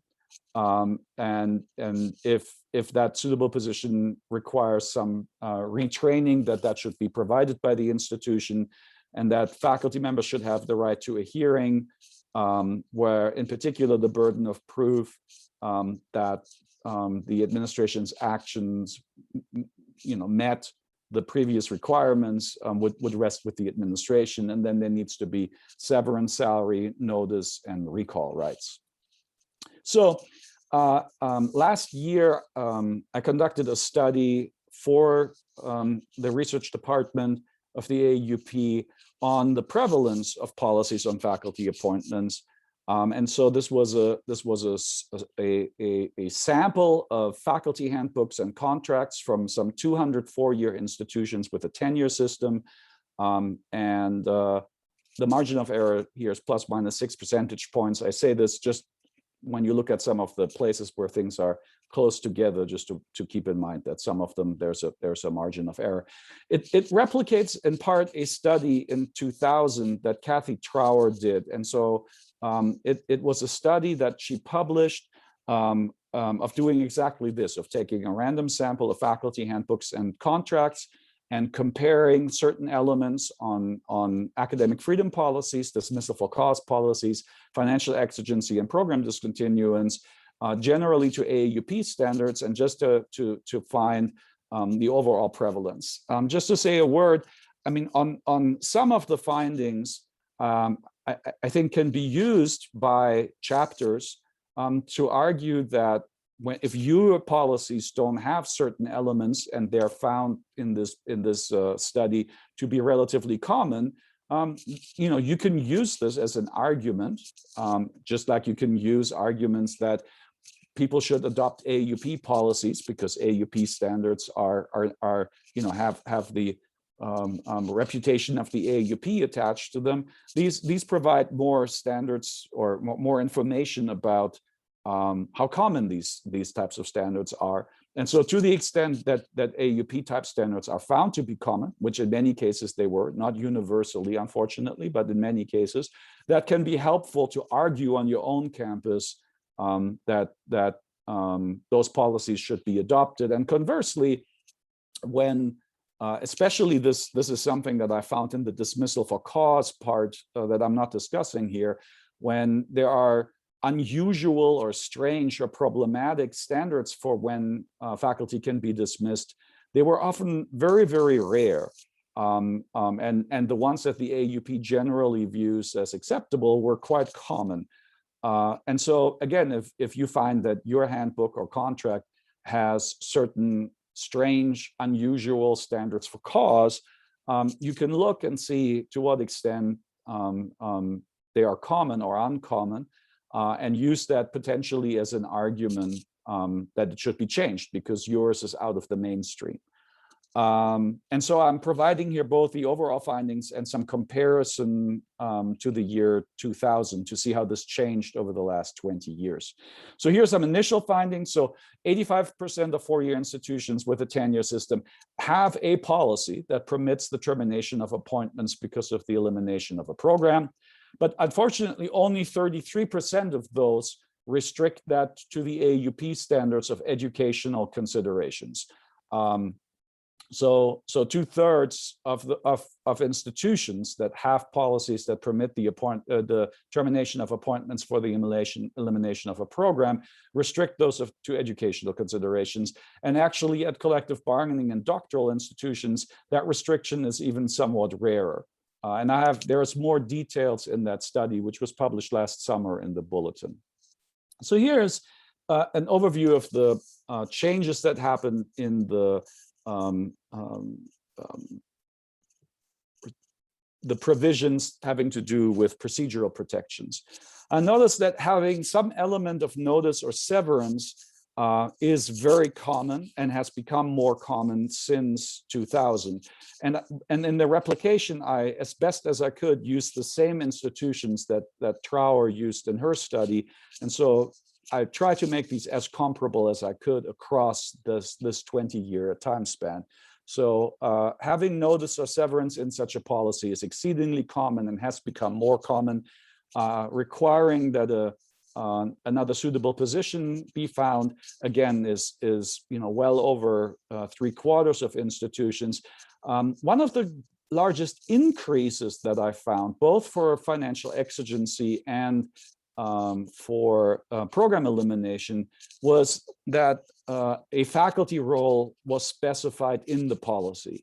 And so it was at about 50% in 2000, and it's close to 2/3 in the 2020. And again, this is the sort of thing where if now some 2/3 of institutions specify a role of the faculty in these circumstances, and you find that yours does not, it could be helpful to point to this in arguing for a change to your policy. And then retraining for the suitable position is relatively rare and has not increased very much. Looking at the difference between collective bargaining and non-collective bargaining, here's an area where, even though I said earlier that restricting program eliminations to educational reasons is somewhat less common among collective bargaining than among non-collective bargaining, on the other hand, the procedural protections provided in union contracts had these 4 elements more frequently, and certainly the faculty role being specified. Notice that big distance there between the blue and the red dot, that some 80% of contracts specified a role for the faculty in program eliminations, but somewhat less than 60% of non-collective bargaining.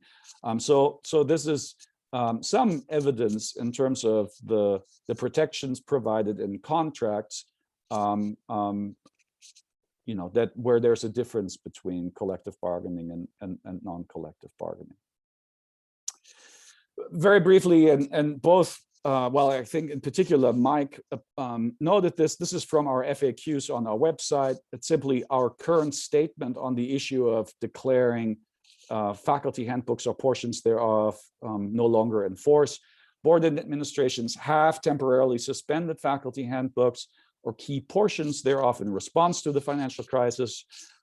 Some handbooks incorporate provisions permitting such actions, and some collective bargaining agreements incorporate provisions allowing the administration to suspend the layoff articles by invoking force majeure, act of God, extraordinary circumstances, or the like. As always, the AAUP can't really comment on whether the institution has the legal right to suspend part or all of the faculty handbook. That's something that courts would need to determine, and as a lot of these things would likely differ by state. But under academic principles and procedural standards long promulgated by the AAUP, such an action is unacceptable, and Mike has already alluded to this. So for the rest of the presentation, I'm going to talk about the just recently concluded 2021 AAUP Shared Governance Survey. It is really quite interesting that the AAUP has conducted national shared governance survey over the past 100 years, essentially. The first one was done in 1920, and Erwin mentioned my book. I actually used the 1920 governance survey in my book to talk about shared governance at that time. Larry Gerber's book on the history of shared governance made heavy use of the findings of the AAUP shared governance surveys that were conducted in the 40s and then in the 70s. And then in 2001, a doctoral student did a national shared governance survey that the AAUP sponsored, and that is the most recent national shared governance survey. So in recent years, as I have tried to use more national survey data in my presentations on academic freedom, tenure, and governance, I've had to rely on 20-year-old data to talk about the state of shared governance, and so that became increasingly fraught. And so I recently conducted a national shared governance survey, and it was administered to Senate chairs and faculty governance leaders in similar roles at a stratified random sample of 585 four-year institutions. And just to give you a sense, so this was a sample of 585 institutions out of about 1,400 four-year institutions. And I had certainly in my view, quite respectable response rate of 68%. And given that size of the sample, a margin of error of about 4 percentage points, which is larger for subpopulations. Again, I say this just when we get to some of the differences to see, whether in principle we're looking at significant differences between them.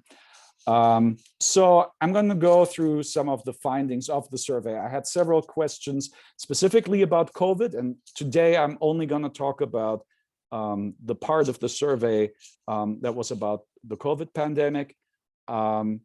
There are actually a large number of other parts of the survey that I'm not addressing today. The survey had some 90 questions, which made me particularly happy that I ended up with a response rate of 68%. But there are a large number of additional results that I will both be writing about and presenting at other times here for the next year or so. But today I'm just giving you some specific results about the impact of the COVID pandemic on shared governance.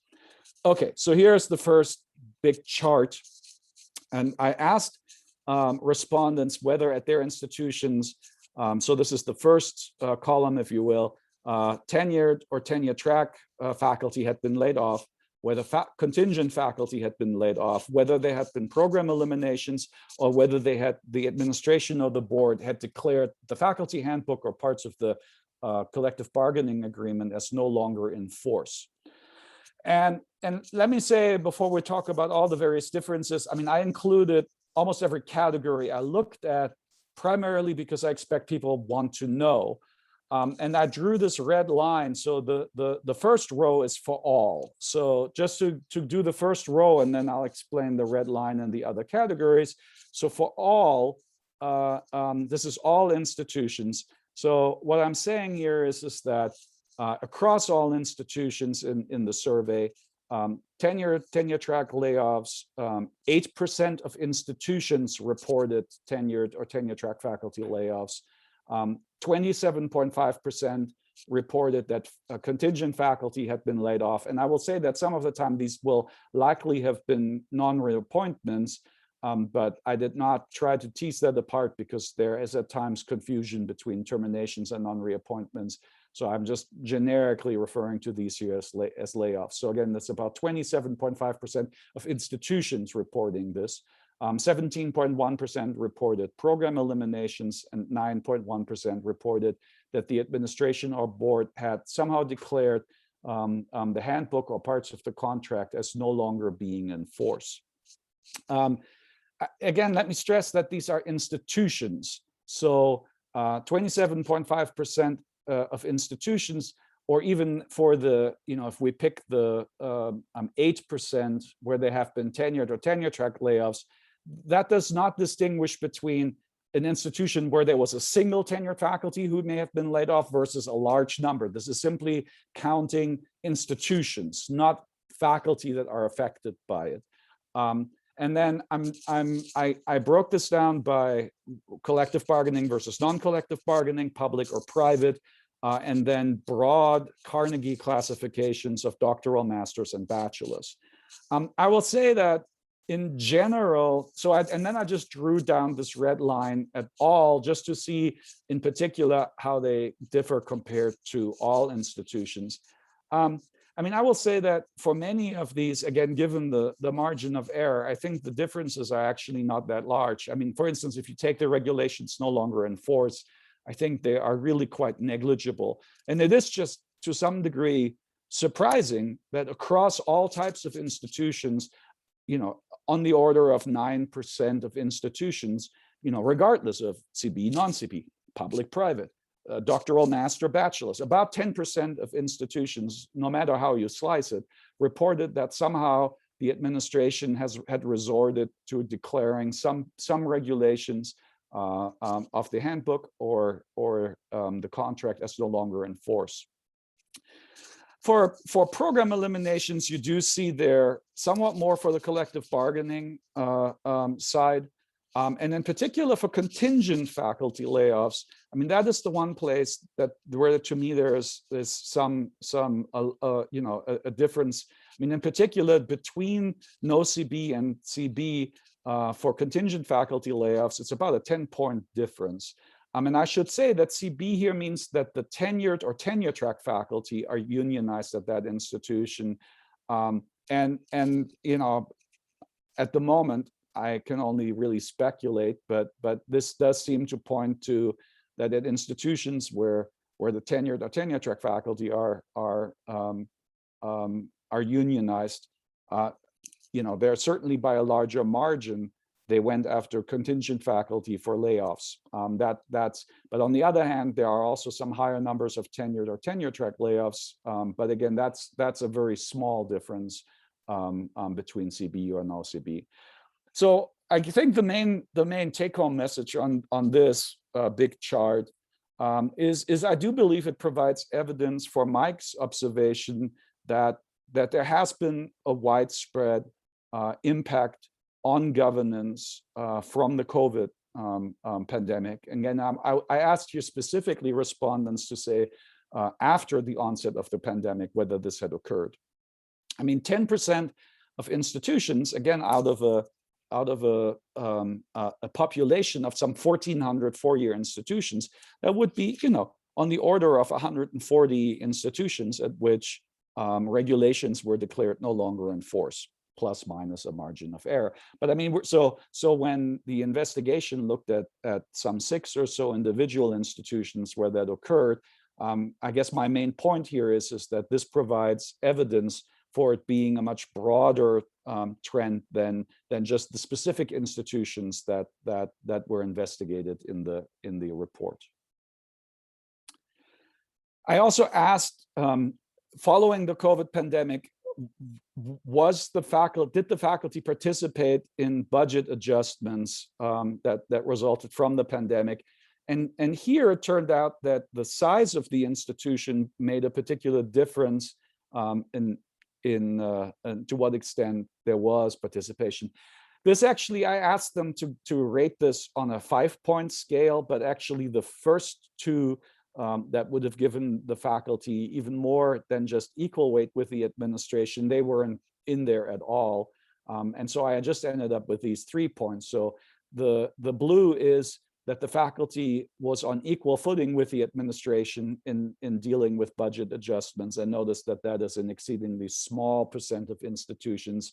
The red is that they had some opportunity to participate meaningfully in the decisions related to the budget adjustments. And then the blue is it was done unilaterally, essentially unilaterally by the administration, and there was no faculty participation.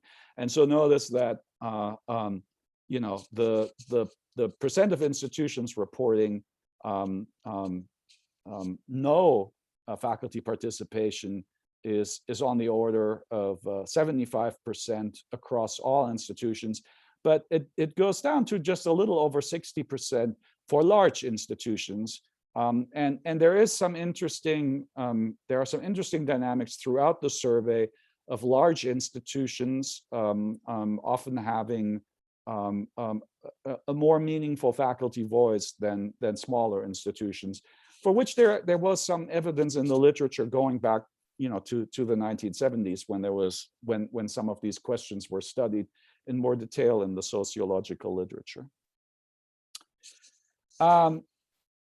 This is a really interesting one that I want to spend some time talking about. So I asked respondents to say, what was the level of faculty influence before the onset of the pandemic? And I had a 5-point scale, very influential down to not influential at all. And then what has the level of faculty influence been since the onset of the pandemic? And then I just looked at the change. Did it go down? Did it stay unchanged, or did it increase? And the thing, first of all, I will say that when I did this, when I developed the survey instrument, I did not expect to find anybody saying that their level of participation had increased. And that was, to me, was a very surprising finding to have at all. I mean, then if you look at it, the place where there was more of a report that the role of the faculty had, or the influence of the faculty in decision making had increased, was primarily at doctoral institutions. I'm not looking here at the question, of course, is when it's unchanged, whether it's unchanged, but it was great already. I'm simply right now just looking at, you know, did it go down? Did it remain unchanged, or did it increase? And it was, first of all, really surprising to me that there were institutions reporting an increase, and that particularly among doctoral institutions, it was some 24% or so reporting that their influence had increased. And I have a quote here in a moment to help illustrate at least why that may have been the case at some institutions.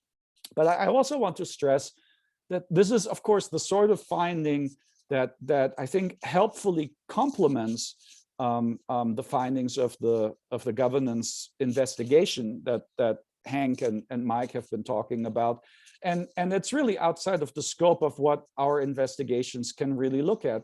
I mean, if anything, you know, by the nature of how the National AAUP's office just, you know, works, people come to us when things go badly. And so, you know, whenever the press or others ask us for examples of, well, can you give us an example where things have been going really well? More often than not, we have to say no, because when things go really well, people don't call the AAUP.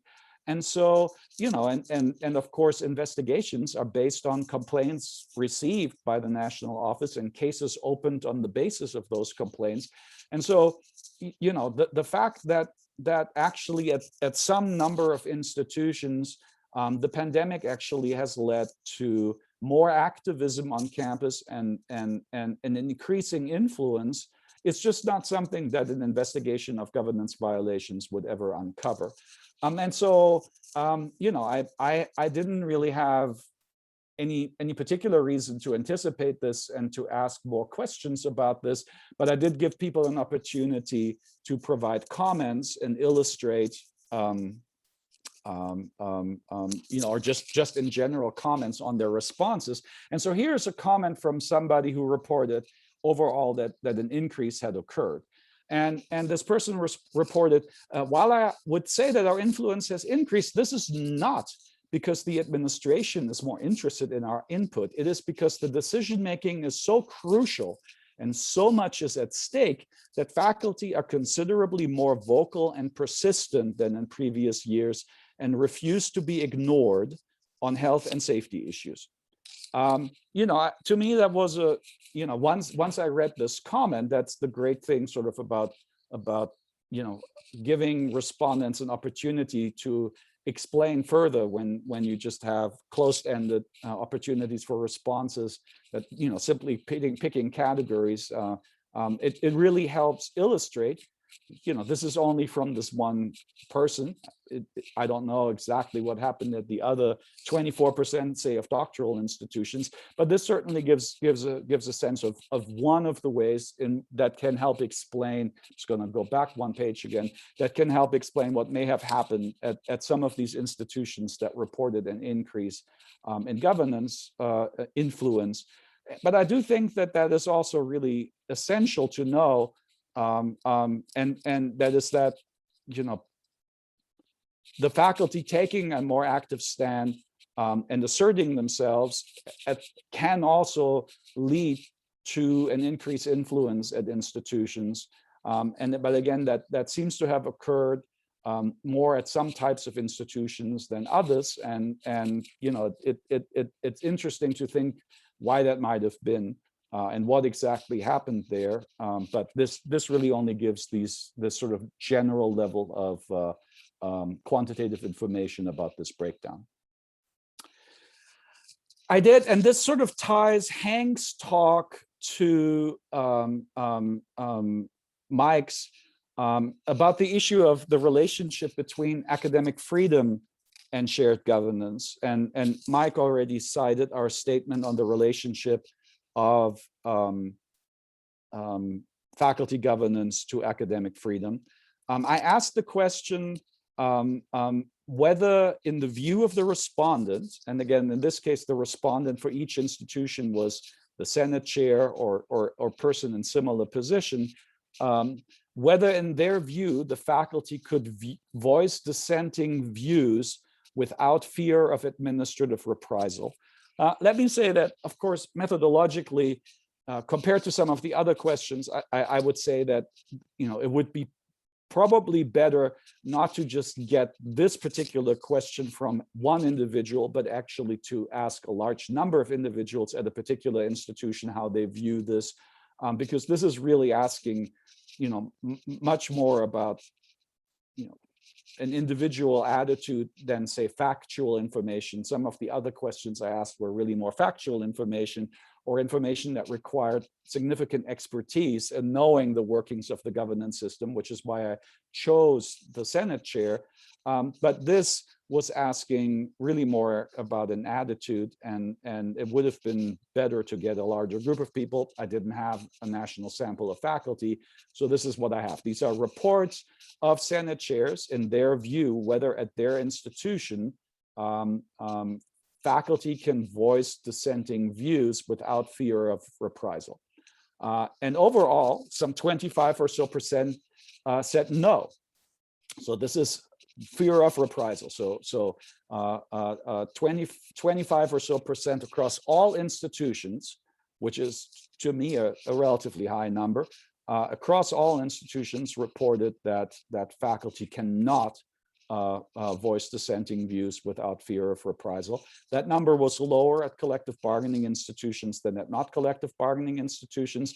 But again, notice here the step from small institutions having a higher level of fear of reprisal and larger institutions having a lower level.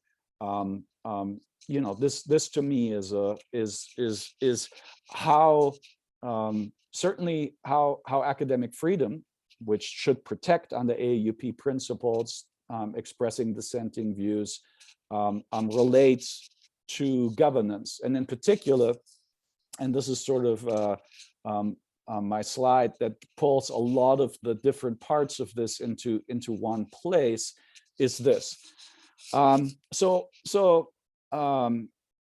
What I did here is I looked at the two groups. So the blue group are the institutions where they did declare policies, the faculty handbook, the collective bargaining agreement, where they did declare those no longer in force. And the red group is where they did not do that. And for each of those two groups, I compared. So is there fear of reprisal for expressing dissenting views? And so notice that at institutions where policies were declared no longer in force, 45% of those institutions said there was a fear of reprisal for expressing dissenting views, compared to only about 20-some%, 22 or so percent, at institutions where they did not declare the policies no longer in force. Program eliminations occurred again at over 40% of institutions where they declared policies no longer in force, but only 15 or so at once where they did not. And layoffs of tenured or tenure track faculty at 25% or so of institutions compared to 8 or so. And so really, bringing together what Mike said and Hank said about the relationship of shared governance and academic freedom, I think this really illustrates well why we are so concerned about actions taken by the administration to declare policies no longer in force. It demonstrates that those are places where the faculty are afraid to express their views, where programs are eliminated, where faculty positions are eliminated. And it sort of gives you a view of this overall microcosm, I guess, of what happened after the pandemic and the extent to which this represents really a broader crisis for governance. I'm going to stop here. I think I left some time, but I'm also happy just if in the questions people would like to go back and ask about any of the individual slides, I would be glad to do that as well. But I'm going to stop sharing for now and pass this over back to Erwin. Thank you, Joerg, and thanks to all three of our speakers for these presentations. We're going to move now to comments and questions. I'm going to ask Sally to take over here. She's more familiar with the Zoom technology, and she will recognize people to make comments or questions. So Sally, take it over. You're muted, Sally. Thank you, Erwin. We got each other's back on that one. There've been a number of comments. I haven't seen any actual questions that have come up so far. I know that the richness that comes from the discussions, we get into questions I'm coming in now, but people were commenting about things that were going on at their own institutions. So I think if people would just like to if they could raise their hand or put a message or a question into the text box. I see Kimberly has her hand up. Very appropriate, Kimberly. Thank you. Go ahead. Sally, I'm going to break in for just a second. Okay. Leah just put in the text that she had suggested no recording during the Q&A. That is correct. Thank you, Leah, for reminding me of. Afternoon panel. The panelists this morning really set the tone. They provided the framework for this afternoon's discussion. This afternoon, we're going to hear from 5 New York colleagues, courageous activists, who will be sharing what has happened on their campuses, which mostly are significant threats to academic freedom, shared governance, and tenure. But also there will be some discussion about efforts and solutions to counter these threats. Each panelist will have 20 minutes to speak, and then we will have an hour for Q&A beginning at 3 o'clock. So if you could hold your questions and comments until that time, I think we'll have a robust discussion. So the panelists today are Daniel Katzen from Medaille College, Thomas Carroll from Cayuga College, Mark James from Malloy, Bob Hansbrough from the College of St. Rose, and Mary Rose Cabal from St. Bonaventure University. So we're going to start with Daniel today. And as I said, Daniel is from Medaille School in Buffalo, New York, and he works at one of the colleges that was cited this morning when the panelists this morning talked about the report and the investigation in 3 colleges in New York State.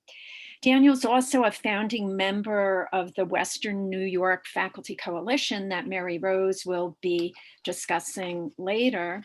So Daniel, we're turning it over to you now. So thank you very much. Thank you for inviting me. So as Kimberly mentioned, I teach history at Medaille College. I'm chair of the faculty council. I'm one of the founding members of the Western New York Faculty Coalition, and I'm also on the organizing committee that is working with NYSC to form a faculty union.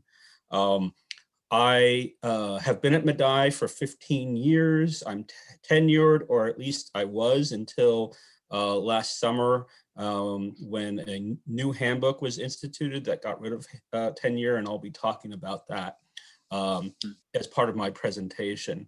I do want to give you just a little bit of background to Medaille College, what it is, and what's happened over the last year. So Medaille College is located right in the center of Buffalo, across from Delaware Park. It's a small coeducational secular private college with about 2,500 students. About half of those are what we refer to as traditional undergrad, and then the other half is a mixture of online students, graduate students, and non-traditional adult undergrad. We have 72 full-time faculty, and about half are tenured or tenure track, or at least they were prior to last summer. So first of all, it's interesting hearing the conversation this morning about handbooks and AAUP standards. I would say in my experience, up until last April, our handbook functioned relatively well. There was a lot of AAUP language in our faculty handbook. And while there were issues over the years, I would say that generally speaking, it was respected by our administration. The only exception to that, I'd say, and this speaks to one of the comments made this morning, we do have a budget committee that's in there, but, and I've confirmed this with the chair of the budget committee, currently and over the years, they have not had any meaningful input on budget decisions. So it exists, but that doesn't mean that they actually have meaningful input, which confirms some of the comments made this morning about budget committees. So what's changed in the last year? So in April 2020, the president of the college announced to the faculty council, and I was chair at the time and currently am, that he was going to be enacting what's referred to as the Act of God clause in our faculty handbook, which basically gave the board the authority to temporarily suspend the handbook in the case of a national crisis. So that was done. And what I'm going to do is I'm going to talk about what actions, go through the actions that the administration and the board went through, and then I'm going to talk about how faculty responded. So that was one thing. The handbook was suspended in April 2020. The other thing going on simultaneously is that the Vice President for Academic Affairs, who is interim, began a task force called Program Prioritization Task Force that included the Vice President as well as some members of staff and 2 faculty. Those 2 faculty were appointed, they were not elected, and they were told to make sure everything remained confidential in those discussions. And the model followed was the Dickinson model, which the AAUP does not recognize as a valid model. As a result of that process, 3 programs at the college were eliminated.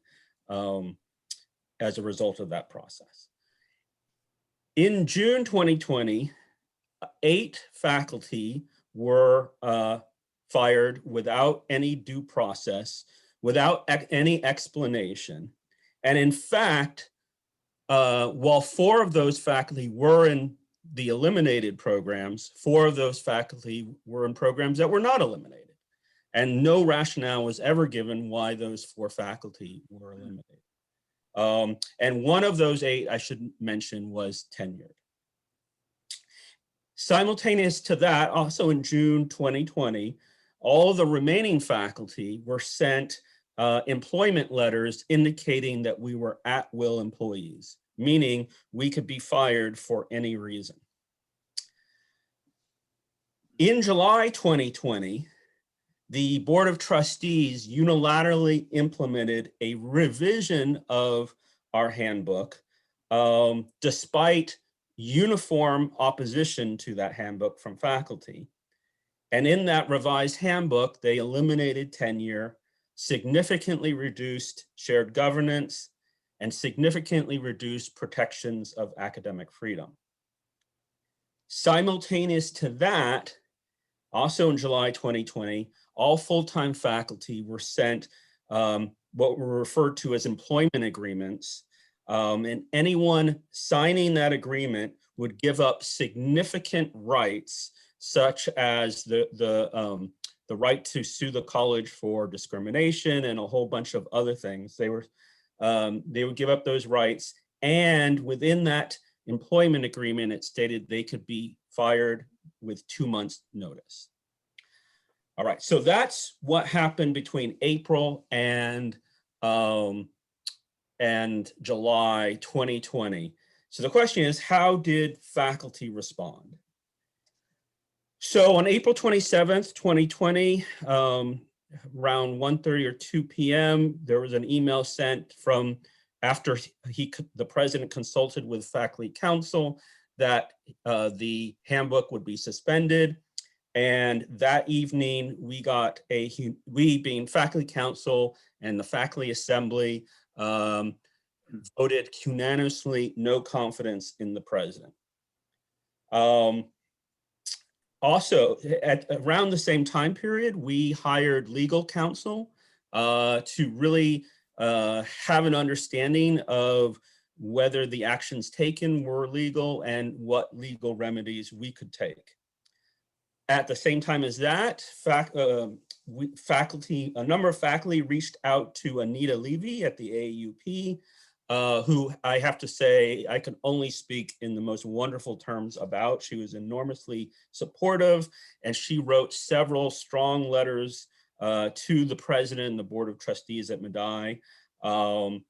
And as was mentioned earlier, as a result of these letters and her understanding of our situation, we ended up being one of the colleges being investigated. In July 2020, the faculty assembly unanimously rejected the revised handbook because it was presented to us for comment.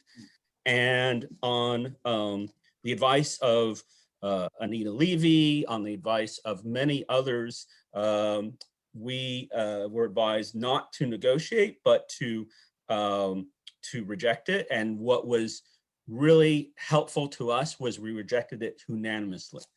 So we thought that was very, very important.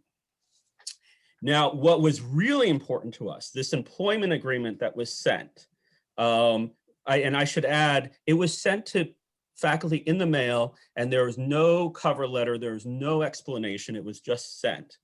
And so there's lots of confusion about it. And faculty were given, I think, maybe a week or 2 weeks. I don't recall, but a very short time period to make a decision about whether to sign it. So we had an emergency meeting, and on the advice, again, of Anita Levy and many others, to make sure no faculty signed this employment agreement. And we were able to ensure that no faculty did. Now, subsequently, there were a couple of new hires who were hired after July 2020, who were sort of, when they had their meeting with HR, were told to sign it. And our understanding, I don't have confirmation, is that they did. But even so, the fact that we were able to get at the time unanimous, all faculty, not full-time faculty, not to sign that employment agreement was significant. And the importance of that is the new handbook that the college presented to faculty referred to this employment agreement, and the employment agreement referred to the handbook. So by not signing it, then we were not bound to the handbook, and vice versa. Now, what it means is we are all at-will employees, but we are not recognizing this handbook. Also in July 2020, a group of faculty at Medaille formed an organizing committee with NYSC with the intention to form a union. About 2 months later, in September 2020, we filed a petition for an election with the NLRB with about 80% card signers. We believed we had a strong case for unionization because of the Pacific Lutheran case from, I think it's 2012. So I'm sure many are familiar with the Yeshiva case that says, at private colleges, faculty are managers. But the Pacific Lutheran case revised that and says, in a way, and it said, you can't just go by what is written, that faculty actually have to be acting as managers. And so NYSC believed we had a very strong case for our petition. And so we went forward with that in September 2020. 2020. We had a hearing in October 2020. And we did not hear the decision until February. And what we learned subsequently was the reason the decision took so long, at least NYSC believes, and we sort of believe, is because the decision, I don't know if many are aware of this, coming out of Elon University, which came out a few days before our decision. And the Elon University decision says that if faculty at a college are on employee committees, even if they're a minority on those committees, they are managers and therefore cannot unionize. So this is the Elon University decision is a huge blow to efforts to unionize. And it's a really important decision, and NYSC believed, and the evidence seems to show this, that it was that decision, which was a national decision, not a regional, with the NLRB, that decision affected our decision. So that was our unionization effort. Simultaneous to that, and Mary Rose will be speaking to this in a little bit, in July 2020, faculty from Medaille reached out to other faculty colleagues in Western New York, including Mary Rose, who will be speaking, and Carol, who will be speaking, to form the Western New York Faculty Coalition. This idea developed out of contacts that faculty at Medaille had with faculty at Hampshire College. So that college was referenced earlier. And several of us had conversations with Hampshire College. And again, this is where I attribute Anita Levy, because we asked a question that was asked earlier. What can faculty do? And she referenced the AAUP at Hampshire College and gave us some contacts there. And so we spoke to them. And there were many things that came out of that meeting, but one of them was what they felt was helpful in their success was working with colleagues at other colleges in the area. And so hearing that and the effectiveness of that prompted faculty at Medaille to reach out to our colleagues at other colleges in Western New York. And I won't go into too much detail because Mary Rose will be speaking to that, but that was what prompted that effort. So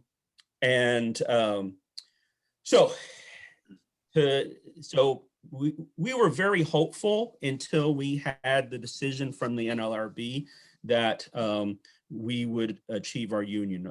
We had a very strong case, I should say, I think it's public. You could find the document on the NLRB website. They don't reference, several faculty gave testimony. They don't reference the testimony at all. They don't reference any of the defense, or not the defense, any of the NYSC arguments. And basically the main argument is there are faculty committees, faculty are on those committees, and that's it. For them, it was an open and shut case.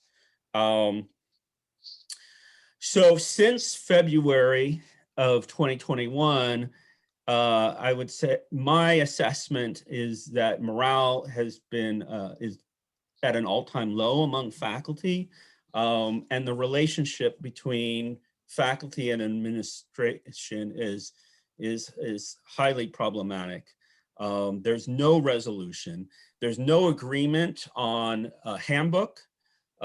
Because we haven't signed this employment agreement, and because we consider the board's 2020 handbook a nullity, there's no agreement on what handbook is in place. What I will say is faculty have, as best as we could, try to follow our previous handbook. We refer to it as the 2018 handbook, which was the last time it was revised. And So an example of that was in the revised handbook, there was reference to sabbatical, but there was no sabbatical committee. It was really up to administration to determine sabbaticals. Well, we continue to have a sabbatical committee. And then once that started operating, then the president actually acknowledged it and put it into the new handbook, which was interesting. And he said it was an oversight that it wasn't put in originally to the new handbook. So that was interesting. But other committee, most of the committees from our previous handbook are in the current handbook, but the sabbatical committee and a few others were not, but they've continued to operate. The one that sort of, there was a promotion and tenure committee, but the title was changed in the new handbook to just a promotion committee. And so that committee has sort of been not sure how to operate because there is no tenure. And so it raised problems. Now, most recently, and I say most recently, yesterday, in terms of what faculty have done, yesterday, we, at our faculty assembly, we had 2 resolutions that were passed. And I want to talk about those because I don't know if they're a way forward, but there's something. One resolution that we passed unanimously was what we refer to as a resolution on consultation. And the context for this is over the past year, we've been told we've been consulted, and yet faculty didn't know that they've been consulted because there might have been a discussion or a conversation about this issue or that issue. And we've been told, well, you've been consulted. And we had no idea we've been consulted. So to address that issue, the faculty passed a resolution unanimously, and I want to sort of read what we did. We defined consultation, and this is really based on language from the AAUP. We define consultation will be determined as having occurred only in those instances when faculty have formally presented in writing their recommendation or record a formal vote, and faculty committees will keep a record of when administration approved and did not approve of votes and recommendations. And the idea here is to really tell the administration, we're telling you for consultation for our purposes something has to be in writing, either a vote or a recommendation. And unless you can't tell us that we've been consulted unless you have something in writing. And also we're telling them we're going to be keeping a record of when you approve and when you don't approve of our votes or recommendations. We also create a committee on shared governance, which is going to really recommend to faculty council methods going forward for shared governance. I know I only have a minute left, so I'm going to try to be quick, but something finally I do want to sort of emphasize in my last minute. As of April 2021, so as of this moment, we, the faculty at Medaille, are still exploring other routes to unionization with NYSC. I have to say, well, I think I speak for those on the organizing committee and all the people who sign cards. We have been so impressed with the NYSC staff, the NYSC attorneys.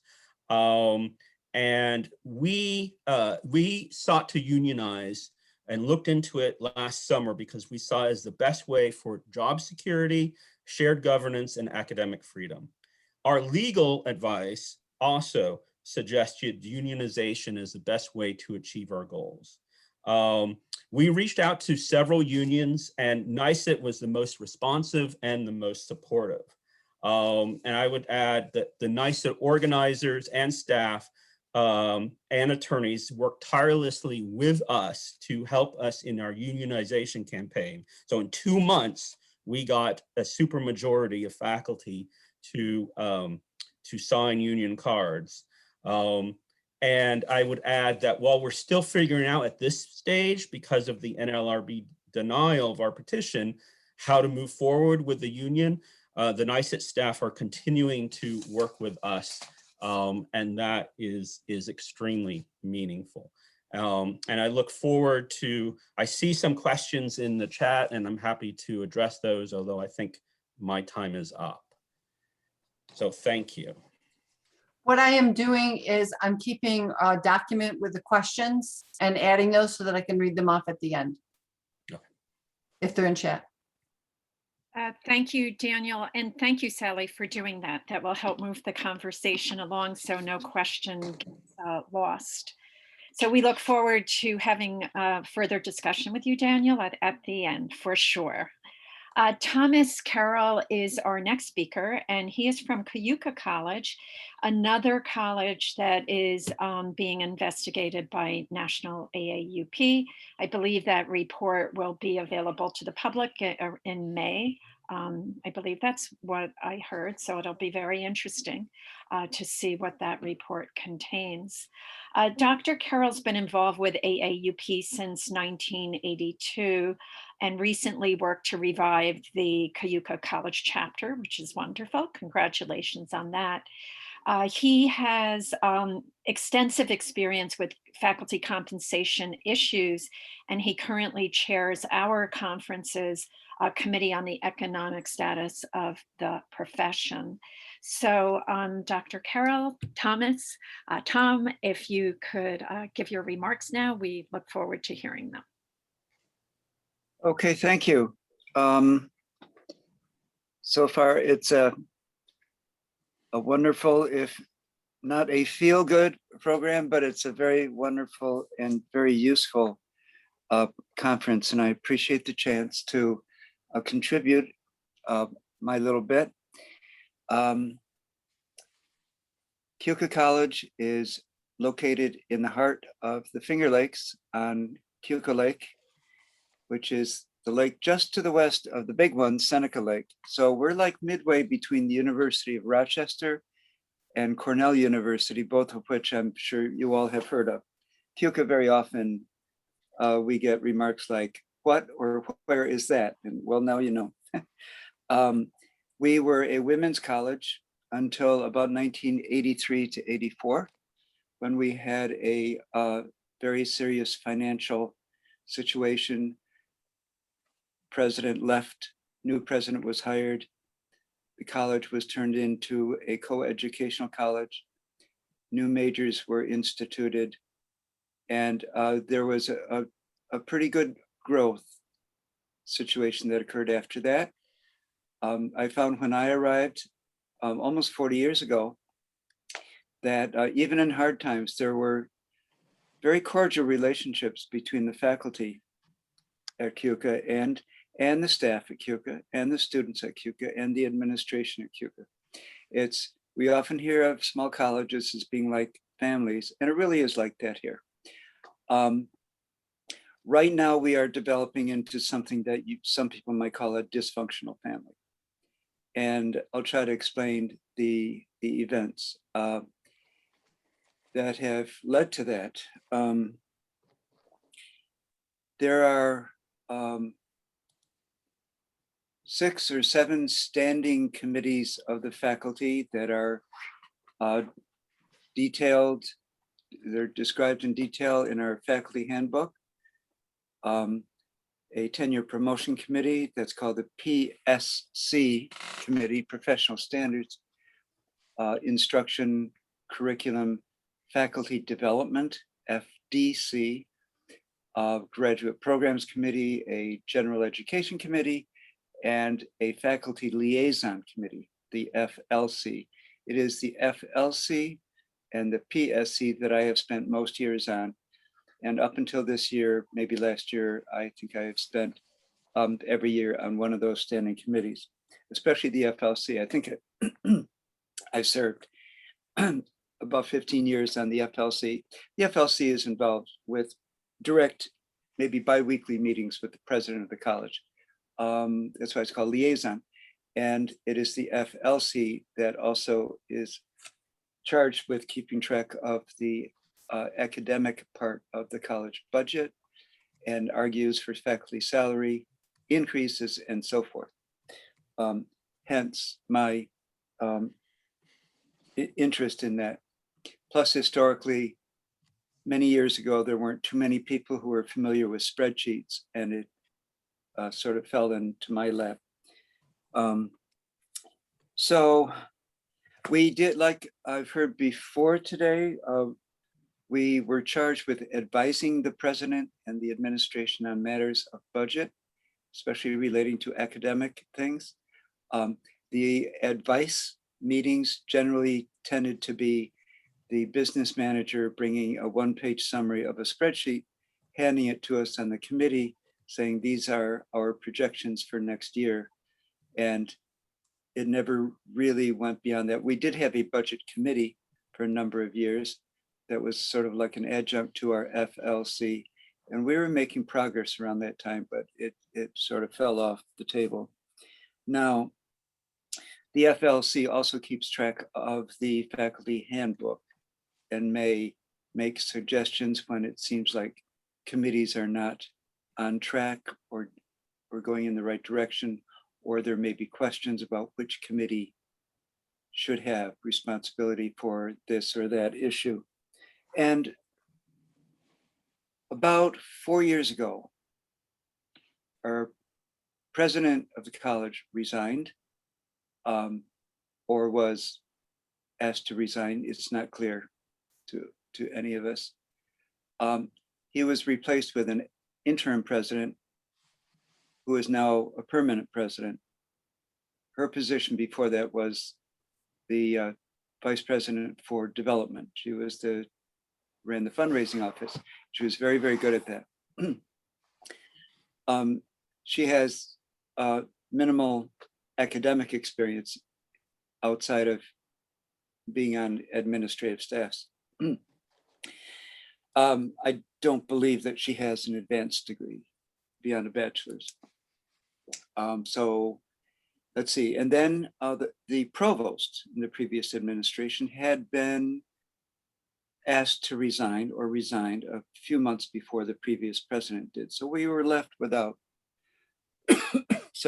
without chief officers, president and provost. So an interim provost was hired just a few months before Dr. Diaz-Herrera retired. And that interim provost is now our permanent provost. I will probably get into trouble over this if my presentation is being monitored, but I'm going to say it anyway. I accidentally say from time to time that he's the chief academic enforcer and not the chief academic officer. He has a very strong presence in the midst of faculty. He intervenes. He has odd ex officio status on some faculty committees, but he exerts himself very strongly to the point where he will either make motions at faculty meetings or will organize other people to make motions. Now, something very strange happened about 4 years ago when the president and provost started taking charge. They immediately called together some of the senior faculty for little brunches to suggest that they are very interested in the faculty reorganizing our faculty handbook. We asked but never got an answer to the question, why do you want us to reorganize our faculty handbook? And they said, it's just adamant that we do it. Eventually, about a year later, the provost actually made a motion at a faculty meeting, specifically asking the faculty to give him permission to, for the faculty to give up our faculty handbook and to give the provost full authority to completely rewrite it. And also with the understanding that faculty would not be able to amend his changes. the faculty, I made an impassioned speech at a faculty meeting. I said, this is ridiculous. And a 2/3 vote was needed to approve this, and it did not pass, although a number of faculty voted with the provost. The president later that day or the next day issued a global email to current and former members of the board, all faculty, and so forth, alleging that she had been punched in the gut and had been subjected to the need for a supermajority to pass a motion to make absolutely necessary changes to a handbook, which we did not understand the need for. A couple months later, the Board of Trustees informed the faculty that our handbook was being suspended and was no longer in effect. And some of us weren't surprised, but it was quite a shock. And then the board gave the administration, not the faculty, the administration and the division chairs the power to rewrite the faculty handbook. And the person who did the rewriting was the provost. The handbook was presented to the faculty, and faculty had a lot of input, and some significant changes were made. We wound up having the same committee structure. I'll mention one change that was made, which is just mind-boggling to me, which is that the process that a person must go through now, if the person has tenure, it's called the post-tenure review process, is now about 2 to 3 times as complicated as the process one must go through to apply for tenure. And it's almost impossible. And in more than one instance, the post-tenure review process has been used as a hammer to force people or to induce people to agree to do things. That is in my case. I resisted that because, Frank, everybody, you should know that I'm on an off-ramp to retirement. And so that's when that came up. Now, so there was that momentum from the board and the administration to radically change our handbook, although it was never explained to us really why. Something else happened about 5 years ago. We had been making progress at salary improvement, and this traces back over 25 years, very gradual increase, so that we went from being the lowest paying college in New York State to being about the 3rd or 4th lowest. We were gradually improving. And that process improved till about the year 2012, 2013, 2014, at which point our changes to our faculty salary scale were suspended. We're still using the 2015 salary scale, and the board of trustees froze our faculty salaries, and they've been frozen every year since then. We asked the former president year after year after year why, and all we were told was that salary improvement is his first priority, even though it was the last priority. So that seemed odd to us, and we are still waiting for an explanation. Well, now, here we are in 2021, more than 1 year into a pandemic. The pandemic hit just after the revisions to the handbook, and we were getting used to the new handbook. And we knew that there was going to be a financial hit because Keuka College has been on the financial edge for every year that I've been here. We have essentially no endowment. We have some real estate, and that comes and goes, but we don't really have an endowment. So when an emergency hits, it hits hard. And there's always a budget crunch at the end or beginning of every academic year. Well, we were told that this hit was a really big time hit that was on the order of $7 million. And the Board of Trustees, without consulting any faculty committee, we do not know if division chairs were consulted, because since 3 years ago, division chairs must sign non-disclosure agreements with the president. So there's like a mid-level of management now. I love my trustee, I love my division chair and everything, but division chairs are no longer 100% faculty. That's my phrase. So we don't know how much division chairs were involved in the radical emergency enacted within like 3 or 4 days, Save the College process that occurred at the very end of June. That's when our Board of Trustees has its summer meeting. Well, what happened was, and most of you have heard this many times already, 12 tenured or tenure track faculty out of a number of about 90 or 85 received phone calls or video conference calls, either from the provost or an assistant provost, informing them that regardless of their tenure or tenure track status, their contracts were terminated immediately. They would be given the chance to empty out their offices, as I understand it. Some of them, I believe, may have been offered a financial inducement to sign a release so that they would not sue the college. I believe that's the case. I know for a fact one person who taught in a program for over 20 years and taught courses that were required by all of our professional programs like occupational therapy and nursing and social work. And his own program, psychology, was not affected by the program cuts. He was let go. So it was clearly simply a process to save as much money as quickly as possible. How names came about, we don't know. One of our 2 full-time math professors was let go. The math major was eliminated, and that had not been discussed by the faculty. Our biochemistry major was eliminated, even though the faculty recommended 2 months earlier that it be kept. Low enrollments, to the contrary, notwithstanding, it was very successful in getting graduate students into graduate school. I am a chemistry faculty, by the way. A biology professor with tenure was let go. Many people who were let go in that retrenchment process had much more seniority than their division chairs.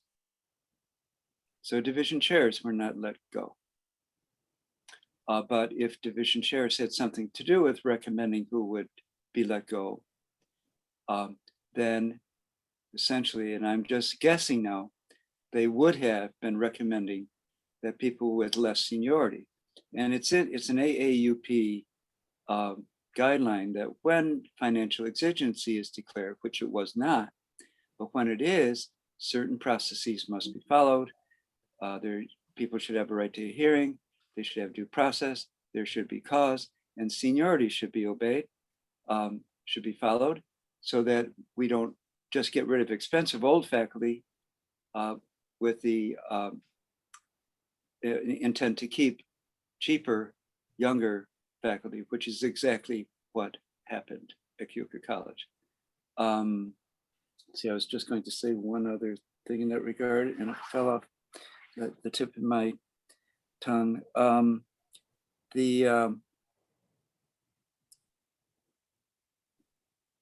So I mentioned about the handbook. The faculty said, no, do not take away our handbook. The board suspended it. The provost rewrote it. The faculty edited. The board said, okay. The pandemic hit, and then the board suspended our faculty handbook provisions having anything to do with tenure. The board says they are still granting tenure, but there are no tenure rights for a year. Well, then this past year, our faculty liaison committee made a motion, and it passed and was sent to the Board of Trustees that asking very politely that the board restore our tenure protections and our tenure rights. The board responded with a demand, not a request, but a demand of its own. This came to us via the president, and the demand is that we amend our faculty handbook again. And I'm looking at it right now, and this is now the process of being commented upon by our faculty, and it's going to come to a vote sometime in May. And it is proposed modifications to the faculty handbook at Keuka College And basically it's force majeure. It's a term that I didn't know about until this year. And well, here it is in blue and black and red and white.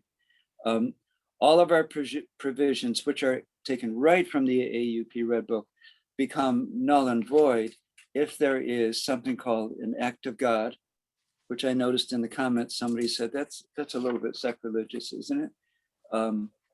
Or some other emergency happened, and we are reassured over and over again that this is only like the Caribbean volcano. It's only like once every 30 or 40 years, so don't worry about it, folks.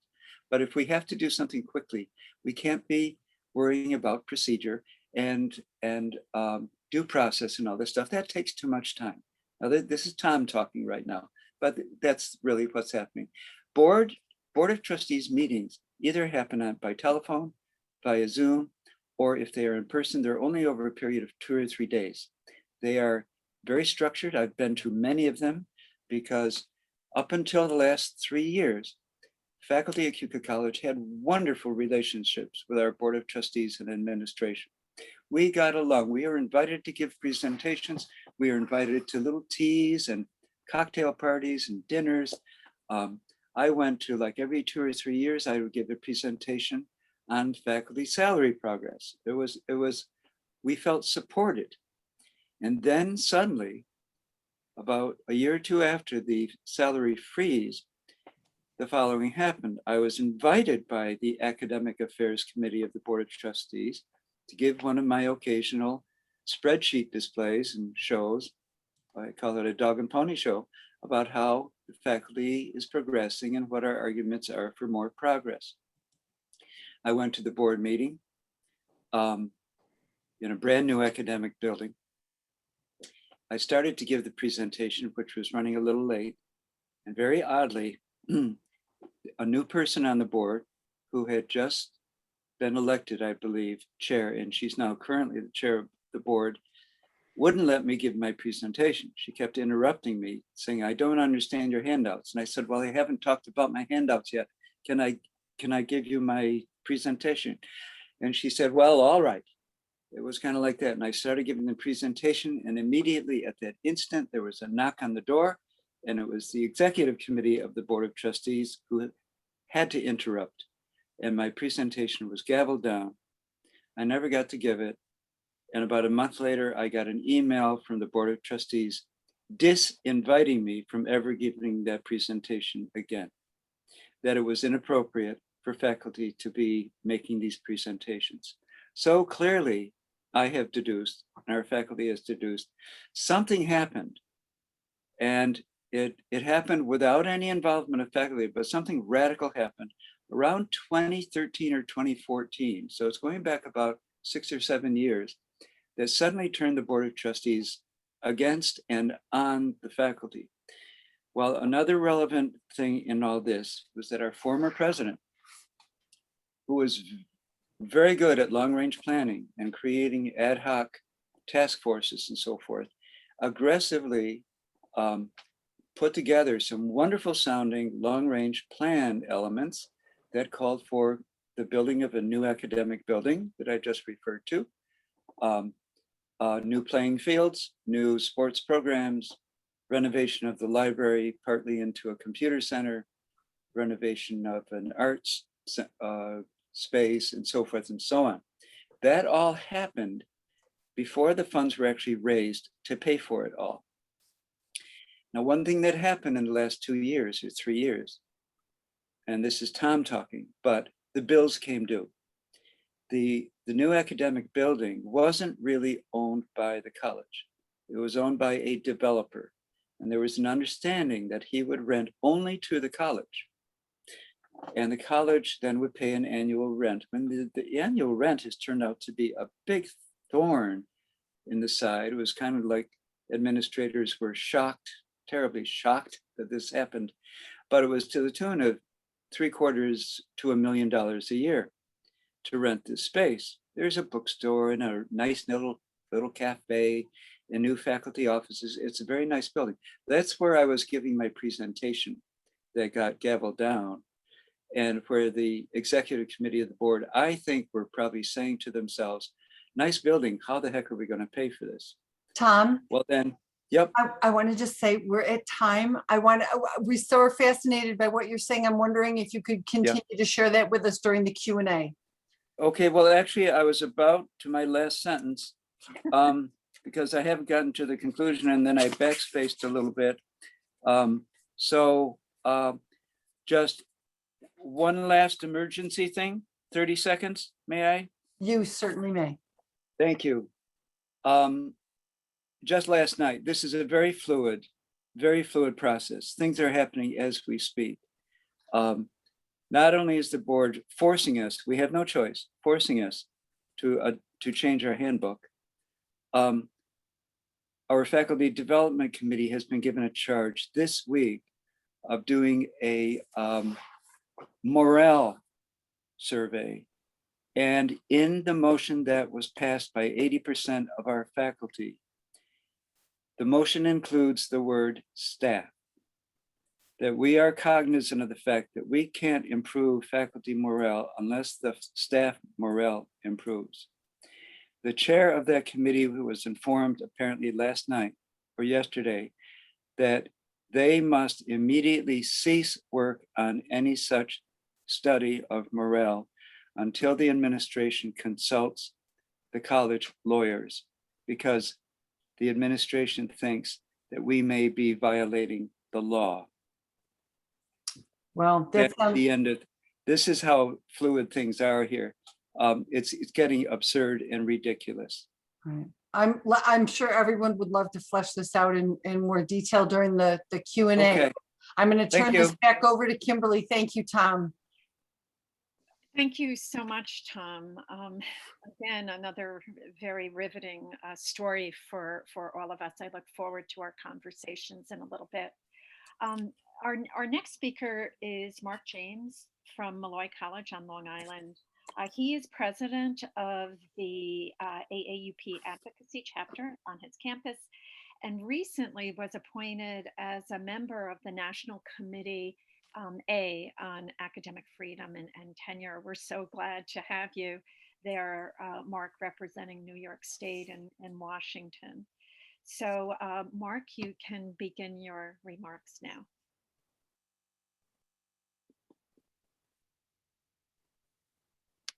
Yeah, don't want to be muted.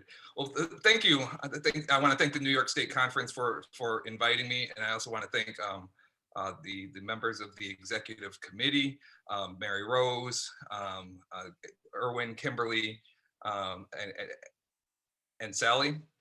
Malloy College and Sally, they've been really helpful for us walking through this, me in particular, but then our executive committee.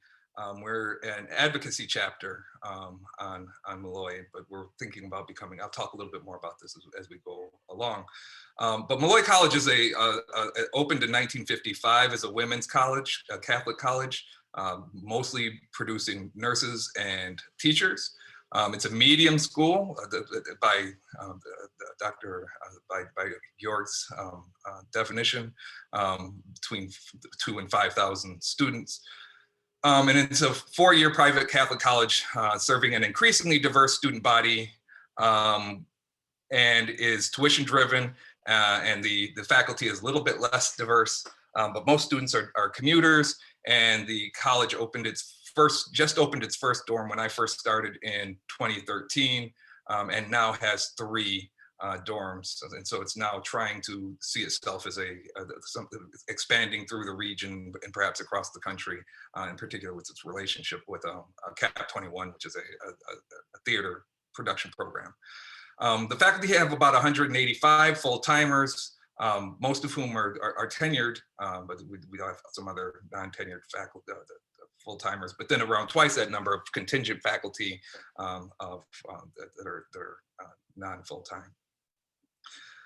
Many of the major challenges of the colleges are rooted in the administration's desire not only to sell a marketable identity, but to impose that identity on the students, faculty, and staff as well. And what I mean by this is first you think about the mission statement of Malloy College, which declares itself as a Dominican Catholic institution. And thanks to the somewhat confusing language in the Middle States accreditation. There's an effort to ensure that the Dominican principles are accessible and informing every aspect of life at Molloy College. And that brings some issues that I'll talk about in just a second. Another one that's already been touched on by some of my colleagues ahead of me, Molloy has a reputation for being a safe and polite institution. It's a small school, Long Island, place where you can, where a lot of white flight and other movement to Long Island to get away from the hurly-burly of New York City. With that, and it's a polite institution without much student strife. So activism of any kind is discouraged for the most part. Molloy is a vocational institution with, and I would say it's got little to no tradition in liberal education and as understood in the broader context. The School of Arts and Sciences is devoted to the logic of the marketplace, which means Molloy is less resistant to some of the neoliberal impulses of administration that one might find at other small colleges, especially liberal arts, liberal education colleges across the country. In fact, I find Hank Reichman's term academic capitalism to be a very accurate description of the approach taken by much of our School of Arts and Sciences that are not only eager to boil the value of our liberal arts departments down to marketable skills, but have a resistance to any effort to suggest that there are alternative views of what the purpose of higher education, in particular in the arts and sciences, such as the idea of the common good, and we're going to talk about redefining the common good, or participation in a democracy, and let alone the fact that it offers, that liberal education offers important critiques of the assumptions that underline and inform a vocational orientation, and are very, very important for providing a robust, democratic and critically engaged democratic citizenry. As I said before, Molloy AAUP is an advocacy chapter, and it faces many of the same challenges faced by other chapters across the country and across the state, particularly in the age of COVID. We've heard that refrain show up time and time again over the morning.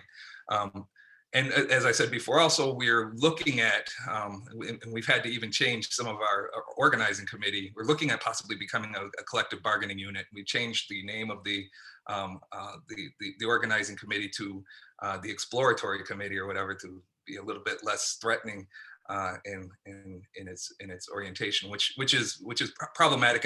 And I would be very interested in hearing more about Madai's relationship, what happened with the NLRB, and the possibilities of thinking about this in a Biden administration versus the administration that we're coming out of, and in conjunction with the Yeshiva, Pacific Lutheran, and now Elon cases.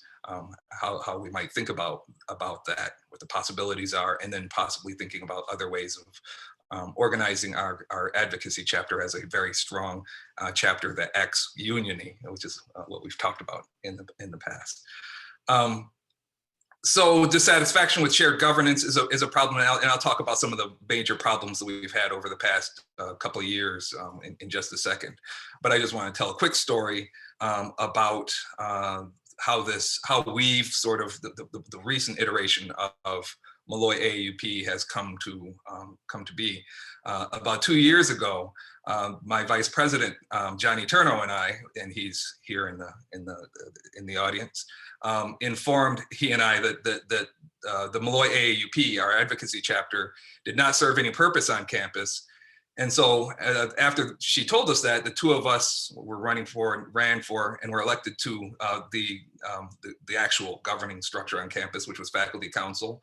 And we advocated for faculty in that role, and got a new faculty council to work with us. And then last year, and we worked in close conjunction with the Molloy AAUP at that point.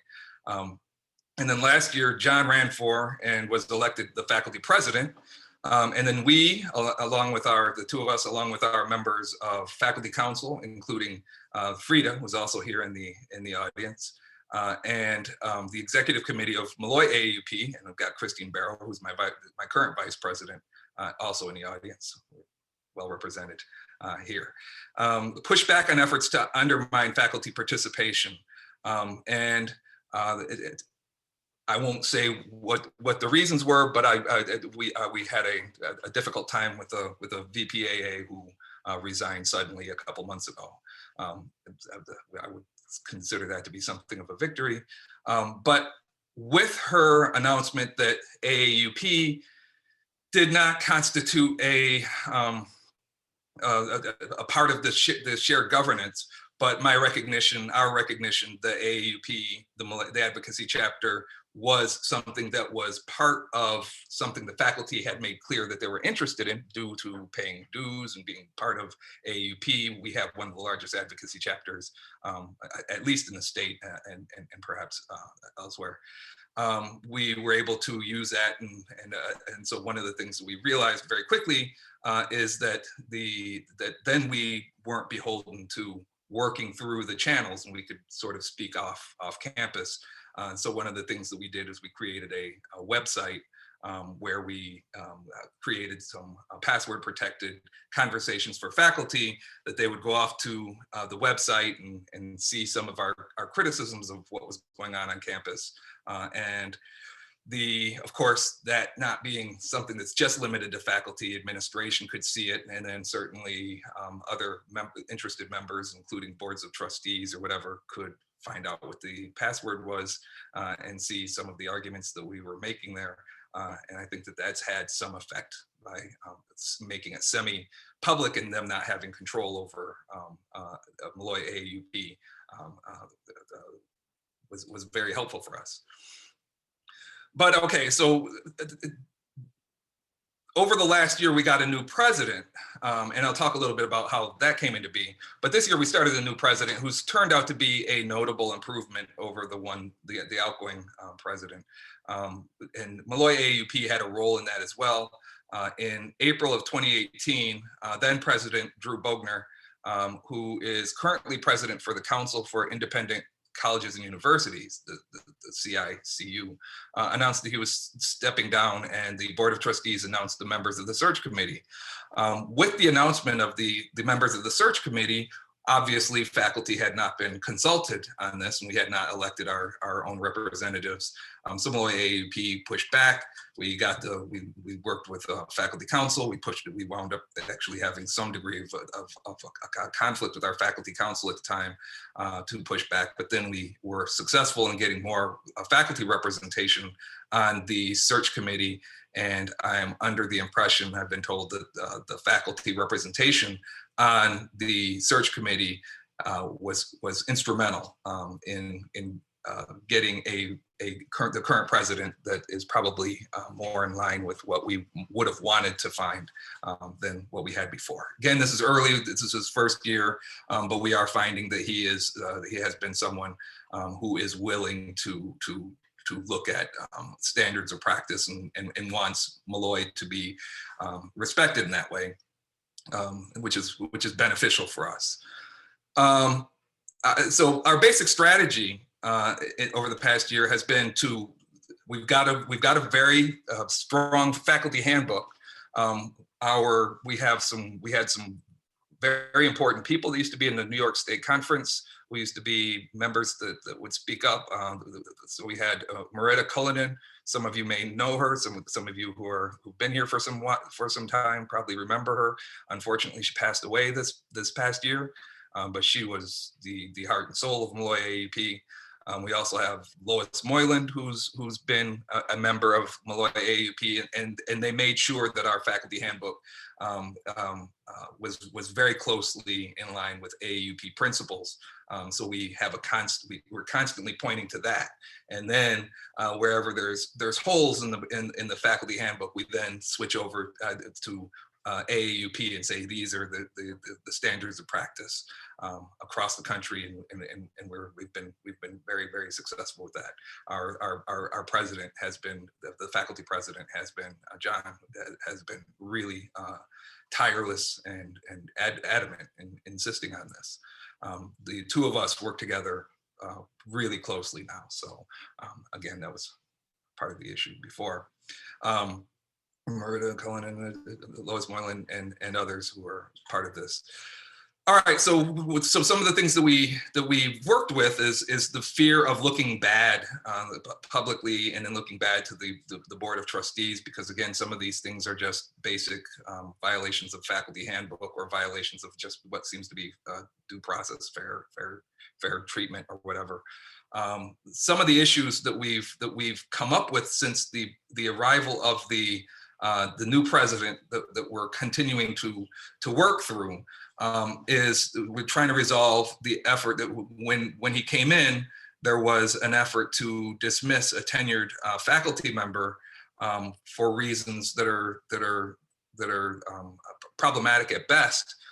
And so we've been pushing back on that, and I think that we're at the point where they're renegotiating her reintegration into the administrative into teaching, but that's ongoing.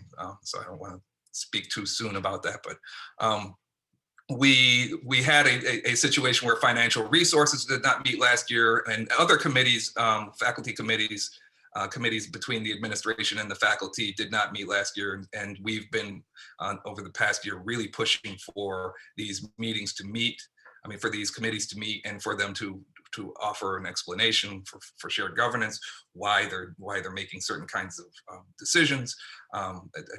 We've got other methods, like Frida is a very strong advocate too, as well as Christine. We're making them accountable. One of the problems that we did have, which is something that's happened on a lot of campuses, is our 403B employer contribution was suspended this last year, and we're working very hard to get that brought back, and we're thinking about ways of trying to get a closer look at the economic situations of the college. You all know the former AAUP president, who produces these very famous reports, and so we're looking into working with him on that. Some of the other issues that we were concerned with are we had a policy of student complaints that we're going. If a student complained to the administration, then the administration was seeing itself as having to log these complaints, to register them, and then to address the faculty member to try to moderate this discussion between the student, even if there were just academic complaints. But the two of us, the group of us, as the faculty council and Malloy AAUP, pushed back on that, and we got we've got that student complaint process resolved, so that students, if they complain to the administration, are told to go to the faculty member and go through the proper process. We've got another issue of a protest policy, which is deeply problematic, and we're working on that one. Basically, again, the idea is that this is not a campus that's like some of the other campuses. Malloy wants to promote itself as a kind and friendly, sort of almost a family-oriented, if you want to think about it, a family-oriented campus, where you're not going to run into too much of the outside travails, but can't teach well if you're not engaging in the world in which these students are going to emerge from here and go into. And so we're having discussions about this. And we also had a situation recently where there was an effort to not renew an untenured faculty member who was on the tenure track in the first year, but the non-renewal policy was very unclear about what kind of mentoring was in place or not. And there was an effort to get rid of a tenure track faculty member in their first year, and we pushed back on that, finding problems in the idea that you can just get rid of somebody without an explanation. I worked closely with the national office on this as well, and eventually we got that non-renewal rescinded, and we were in the process of revising and making explicit what the renewal process is and not renewal process is, to make sure that there's a great deal of effort to help not untenured faculty as they progress their ways through the process on the way to tenure. And so we're in the process of thinking through some of these issues, but that's kind of where we are with some of those. There are a few other issues that we're dealing with between Malloy AAUP, faculty council, and the faculty president. But right now, it feels like we have an administration that is at least responsive in some ways, and because of some of the pushback that we've given over the past couple of years, and again the involvement of faculty. Like I said, we've got at least 4 of us on the meeting right now, so that's kind of where we are.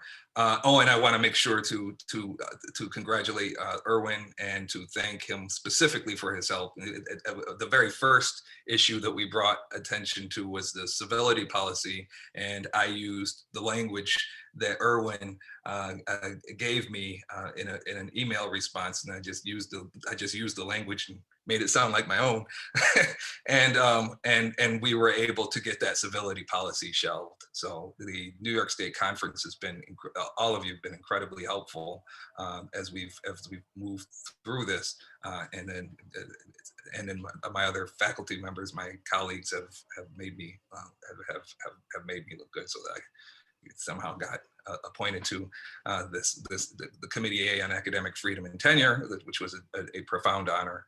And I think Hank is still here as well. Is he still? Maybe not.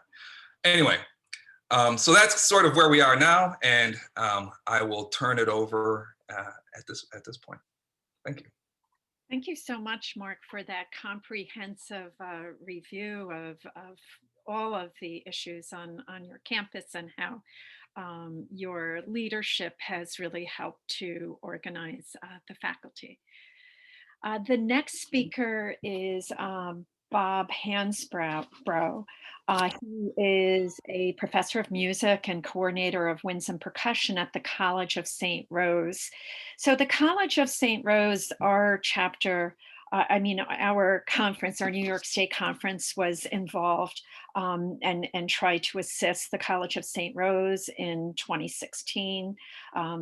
Starting, I think, perhaps 2015, and it was censored by National AAUP at our June meeting in 2016 for terminating, I think it was about 23 tenured faculty, and eliminating some programs. So here we are again with St. Rose. So Bob will update us on what's happening at his campus yet again. So Bob? Yes, all right. Thank you very much for the invitation. I should start off saying I hear the stories from Daniel, Mark, and Tom, and I there's similar themes going around. It's like these presidents get together and discuss these things. So I should say I do recognize that, and I feel for you. I also should say that I'm not really an officer of the chapter at our college. I'm actually an impacted employee, so I'm a voice of the faculty, and so because of that, I hope you'll forgive me if to stay on task and to stay in time to read much of what I'm going to present today, because as you'll see that it is impacted, and I'll reiterate what Kimberly just said about recent past, and hopefully that this will add some insights to what directions we can go. If you're not familiar with the College of St. Rose, it's identified as a liberal arts private college in Albany. It was established in 1920 and includes both undergraduate and graduate programs. Ironically, it's recognizing its 100-year anniversary this school year. The current published enrollment is 3,983 students in 118 programs. The college is divided into 4 schools, each with a separate dean: arts and humanities, education, math and sciences, and business. Since 2012, and here's some reoccurring themes coming, the college has experienced 6 presidents, including interim and co-presidents, 9 provosts, 3 which quit in the middle of the week or were relieved of their contract, and numerous deans and interim deans. Currently, only 2 of the 4 school deans were selected through a national search. Back in 2015, the College of St. Rose cut 23 full-time faculty positions, 27 programs. This was initiated by a sophomore president and a third-year provost who resigned again in the middle of the week, 2 months into the plan. A subsequent AAUP site visit and investigation where the administration demanded that AAUP not contact them anymore resulted in an AAUP issuing both a censure and sanctions against the administration for not following academic freedom guidelines and not declaring financial exigency. This sanction remains in place today. Back in 2016, upon receiving sanctions from AAUP, the college issued this statement. Now remember, this is back in 2016. This is the college statement.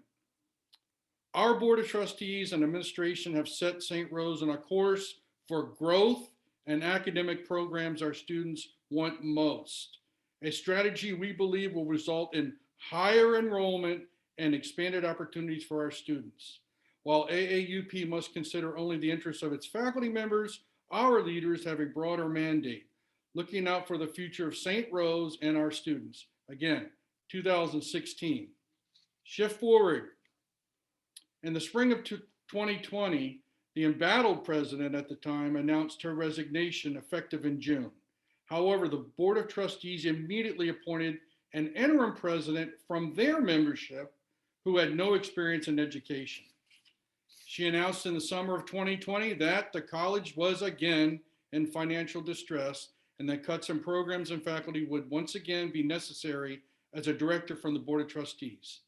The interim president announced several times that she was not declaring financial exigency, even though financial distress was cited as the reason for this action. There was an established process for this plan, which included following the faculty manual, which is written into each faculty member's contract. However, there's much dispute that the faculty manual was followed. In October, the provost, who had just joined the college a year earlier and was part of the administration planning team, resigned in the middle of the week. He was immediately replaced by another newly appointed administrator from within the executive team. December 2020, it was announced that 41 full-time positions, including 33 tenured and tenure track positions, would be terminated, as well as 25 undergraduate and graduate programs. Financial exigency was not declared, even though finances were cited as the reason for the cuts. Part of these program eliminations included our entire award-winning art department and 75% of the legacy music department. Specifically, the 100-year-old thriving and prosperous music education program is also slated for closure. This data is either census data is either unavailable or deemed confidential by the administration. I cannot give more specifics to each terminated program. I can speak with some knowledge about the music department, which contained 203 active students when this decision was rendered. When I say active students, I mean majors. I don't mean people who joined band, I mean majors. This placed it in the highest enrollment category for private colleges with our national accreditation agency. That's the National Association of Schools of Music. Now, it may be important for me to personalize this action. I'm completing my 22nd year at the college. I've been a full professor since 2009. I've served in several leadership positions, including department chair, and I have been slated for termination, along with 12 other full-time music colleagues, some of whom had more years of service and equal leadership roles. All music full professors, including several with 20 plus years at the college, and all BIPOC, those who identify as people of color or have protected status, faculty were terminated. However, 2 tenured and 1 tenure track junior faculty were retained in a music concentration with the same Aegis code as our programs that were eliminated. Perhaps this is where the College of St. Rose is different than my colleagues and have presented today. Number one, the administration claims publicly that they did follow the faculty manual as opposed to indicating its irrelevance or demanding it be changed. And two, the college was very selective on which programs, concentrations, and faculty to terminate. Now, how has this affected the impacted students and alumni? 100 years of music alumni had developed a coalition of more than 250 members who have voiced their total disdain with this decision. Their frustration is exacerbated by the evasive public shifting data and lack of transparency with their questions about the cuts. They have been very active in their communication to the college via public and social media, as well as direct communication to the interim administration. The current impacted music students, about 100, have been in shock since its announcement and very hurt and angry by the manner these cuts were determined.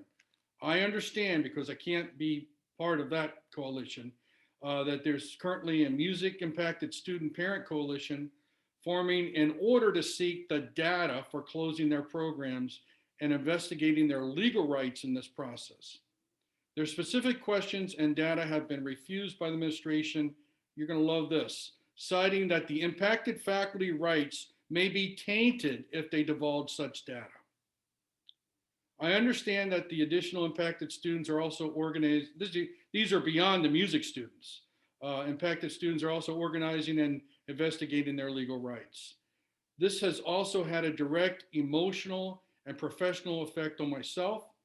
I've spoken at several open house events on our campus in order to help recruit prospective students to our college. Each time I pointed out how important it is to have a supportive administration and what happens if an administration is not supportive.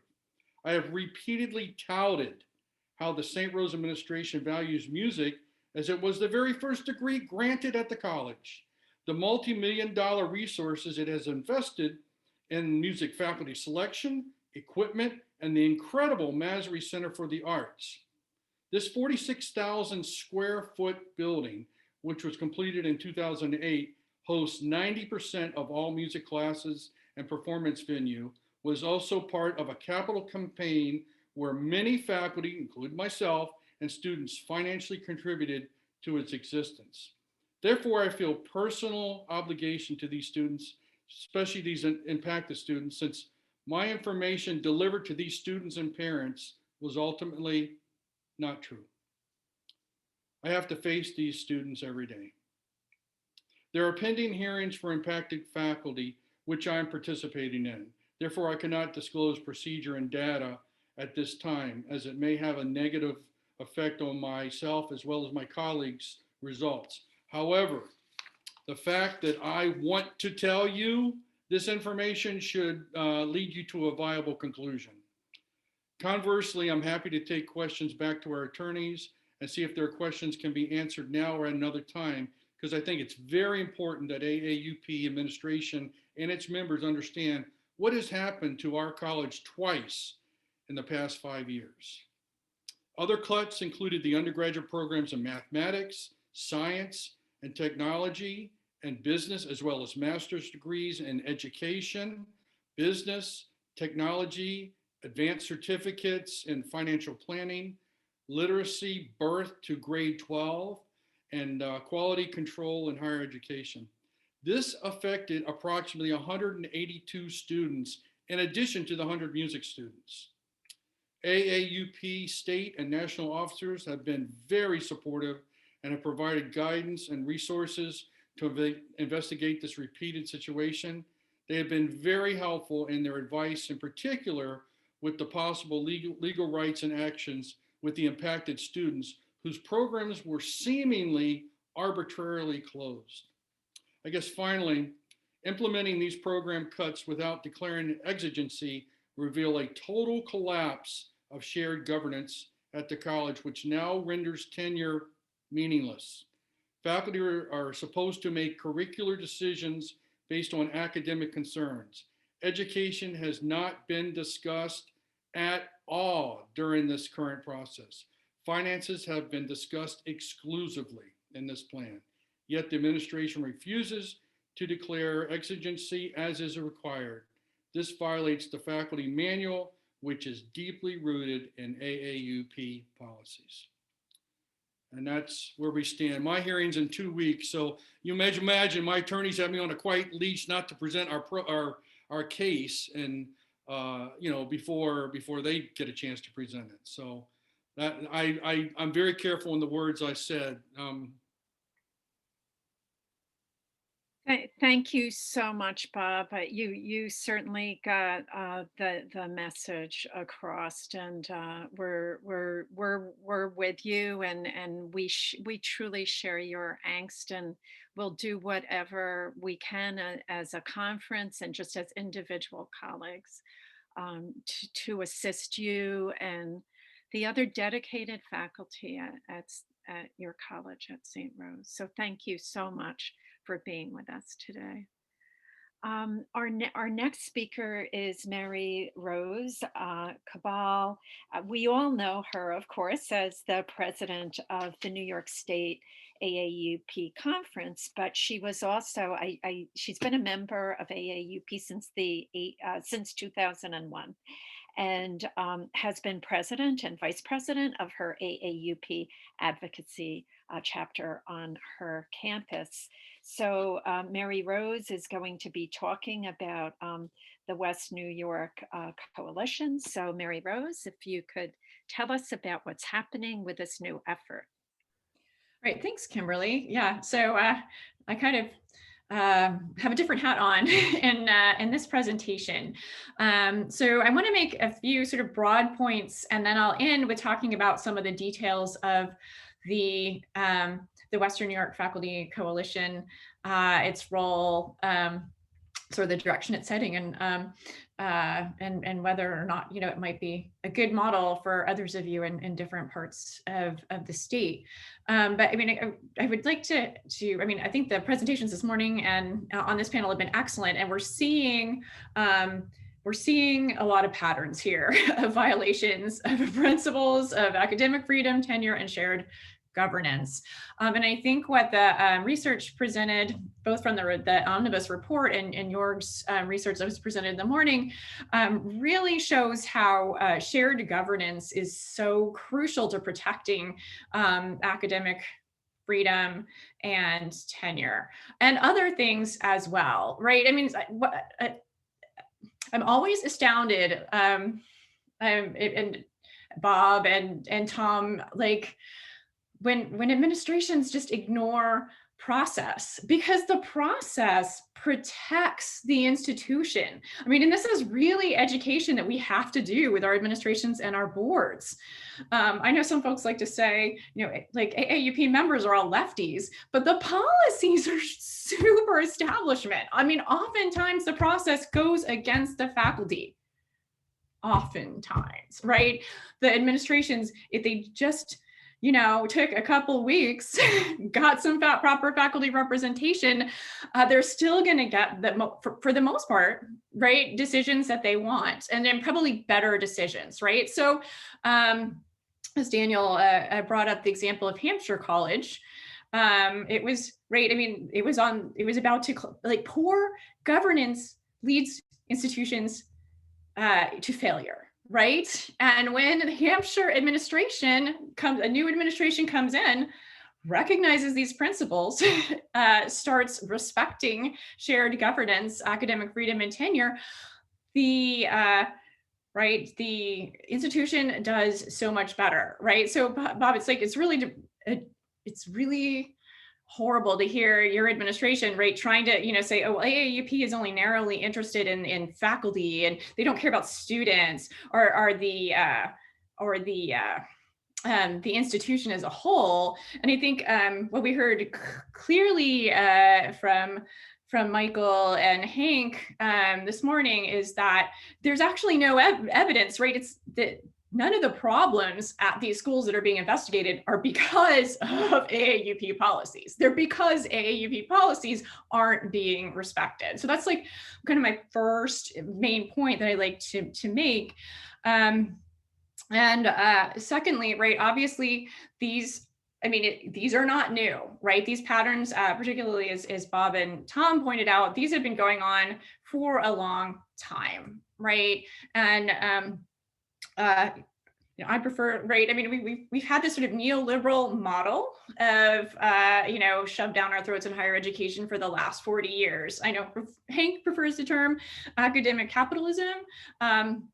Either way, I think it's failed, right? They had 40 years and they failed, right?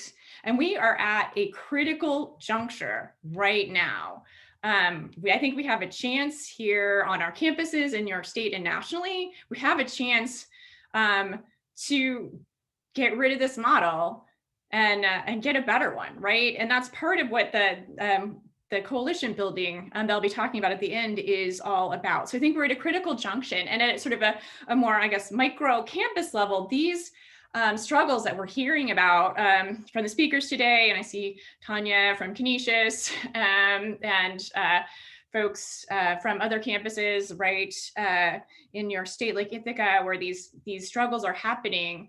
These are really, really crucial struggles, and we've had some successes, right? I mean, Daniel, I'm so blown away by the organizing that you and your colleagues have done. And I just really, I get kind of emotional, but I mean, you guys are doing amazing, amazing work. And it's these struggles are hard. I mean, they take a toll, right? It's work. And I just want to say, I mean, I think the purpose of this presentation is to say they're not just your struggles, right? They are all of our struggles, right? The reason, I mean, Daniel reached out to me this past summer because, you know, he knew that I was president of our St. Bonaventure chapter, right? And we had some, and, you know, and actually right at the moment, right, knock on wood, things are going fairly well at St. Bonaventure. We haven't had any, at least of these sort of COVID excuses for doing terrible things yet, right? But for me, I mean, it's yet, right? Things could turn on a dime, as we've seen, right? I mean, tragically, our president passed from COVID. We're hiring a new president. Who knows, right, what this new president is going to want to do. If this president's going to want to come in and appoint a bunch of task force to, you know, review programs, I think, you know, just thinking like the work that's being done at Medaille, the work to get, you know, if we can say, hey, you know, you can work through our current governance, or hey, you know, look what Medaille did. Like, they have a union now. Would you want that, right? Or, you know, like they tried that at Canisius, and, you know, they ended up like getting really bad regional, national, and international publicity, right? I mean, if folks on these campuses succeed in their fights, it helps all of us, right? And that's that because we've had some faculty and organizations on different campuses who have been hesitant to join the Western New York Faculty Coalition because they're like, well, things are sort of okay now, and we just finally got a president, and we're finally having good. And it's like, really, that's not the point. The point of you joining doesn't mean that you're going to go organize against your administration. The point is you're joining in solidarity with your colleagues, right?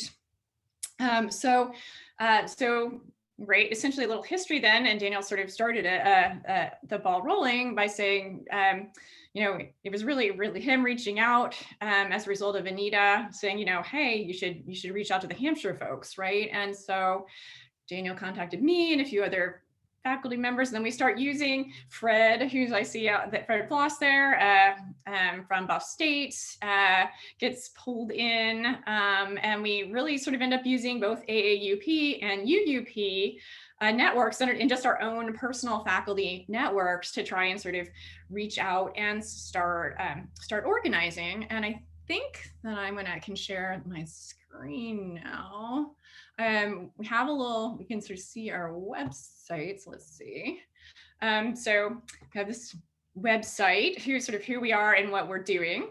WNYFC, and I think I saw Nancy from HUCA out there. She's the one who got this website rolling. So this is sort of restatement of who we are, and yeah, it's kind of evolved organically, and we're just kind of figuring out, exactly how we're going to function as a coalition, but we've decided we're a coalition of faculty and staff organizations from institutions of higher education. So currently we have faculty from these campuses participating, and we are in the process. Some of these organizations, like the St. Bonaventure University AAUP chapter, has voted officially to join the coalition. I think, and Fred could verify this, but SUNY Brockport and SUNY Buff State, their UUP chapters have as well. So we're building this officially. But we're also asking if anybody is in Western New York or you know any academic faculty and staff who are. There's a little tab up here, how to join us. Let's see if it will work for me.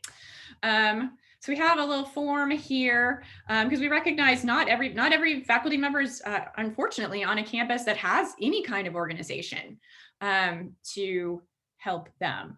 And I mean, I think that's something that the importance of organizing, right, as Michael remarked this morning, is so crucial, because I think the faculty who already had organizations that were fairly functional when their administrations did things like suspend the handbook had a jump start, right, on organizing and maybe a little bit more success. But anyway, so if you know anybody or if you are interested, we have a little form here, and that you'll just get on our mailing list. And we are planning, and before I stop share, I'll just be like, I'm going to also plug the new deal for higher education, the AAUP AFT initiative at the national level. I think it's crucial, right? They were like, everybody, if you haven't signed up, get on their list. We've got to do this. We're at a moment where I think there's, change is possible, and it's these organizing these networks are just so crucial. All right, so I will stop share there and just say, so what are we doing? We are trying to, we were going to have a kickoff press conference last fall to announce Medai's successful unionization drive, and that just didn't work. So right now, what we're working on is actually organizing. We're going to be organizing an online press conference with the Western New York Faculty Coalition, our New York State Conference of the AAUP, and National AAUP when the Omnibus report is released, to try and help generate more particularly regional publicity, right? Because, Canisius College, their president and board probably care more about what the Buff News, and we know the struggle of getting the Buff News to cover the faculty side, but they care more about what's in the Buff News than they may care about what's in the New York Times or the Guardian, right? Although they certainly are going to care about that as well. So we're kind of working regionally to try and bring attention to this. And I think in the future, this is gonna, COVID concerns, obviously it's going to be a virtual press conference, but we're hoping in the future, I know Canisius has been really successful, and Tanya's piping in there, but there's students and alumni in particular have organized some sort of outside, right, protests, marches and things. And the idea is if we can amplify what's going on, so folks on these campuses are not alone, right? We can amplify that through regional coalitions, getting folks out, helping with speakers, helping just, getting out bodies at these events, which are obviously going to be more viable and safer in a hopefully soon post-COVID era. But so that's really what kind of the work we're doing. And if you know anybody also, yeah, it's particularly, I'm really, really concerned about faculty. There's so many of these, right? We're hearing from these small private schools, right? Like Thomas Acuca, they didn't have an AAUP. They had an active AAUP chapter until just recently. So it's just sort of trying to do that organizing while also, right, dealing with all of what's going on. And but there's, at least now you have that, right? You have that tool and you have that network, and there's folks at schools that don't have that. And we're trying to find them and get them into these networks. And I think one last thing I'll say is that I think it's really crucial, and Fred has been a big proponent of this, we've got to get, right, UUP and AAUP together, faculty at public and privates, at community colleges. It's like, I mean, what we're experiencing is an assault on higher education.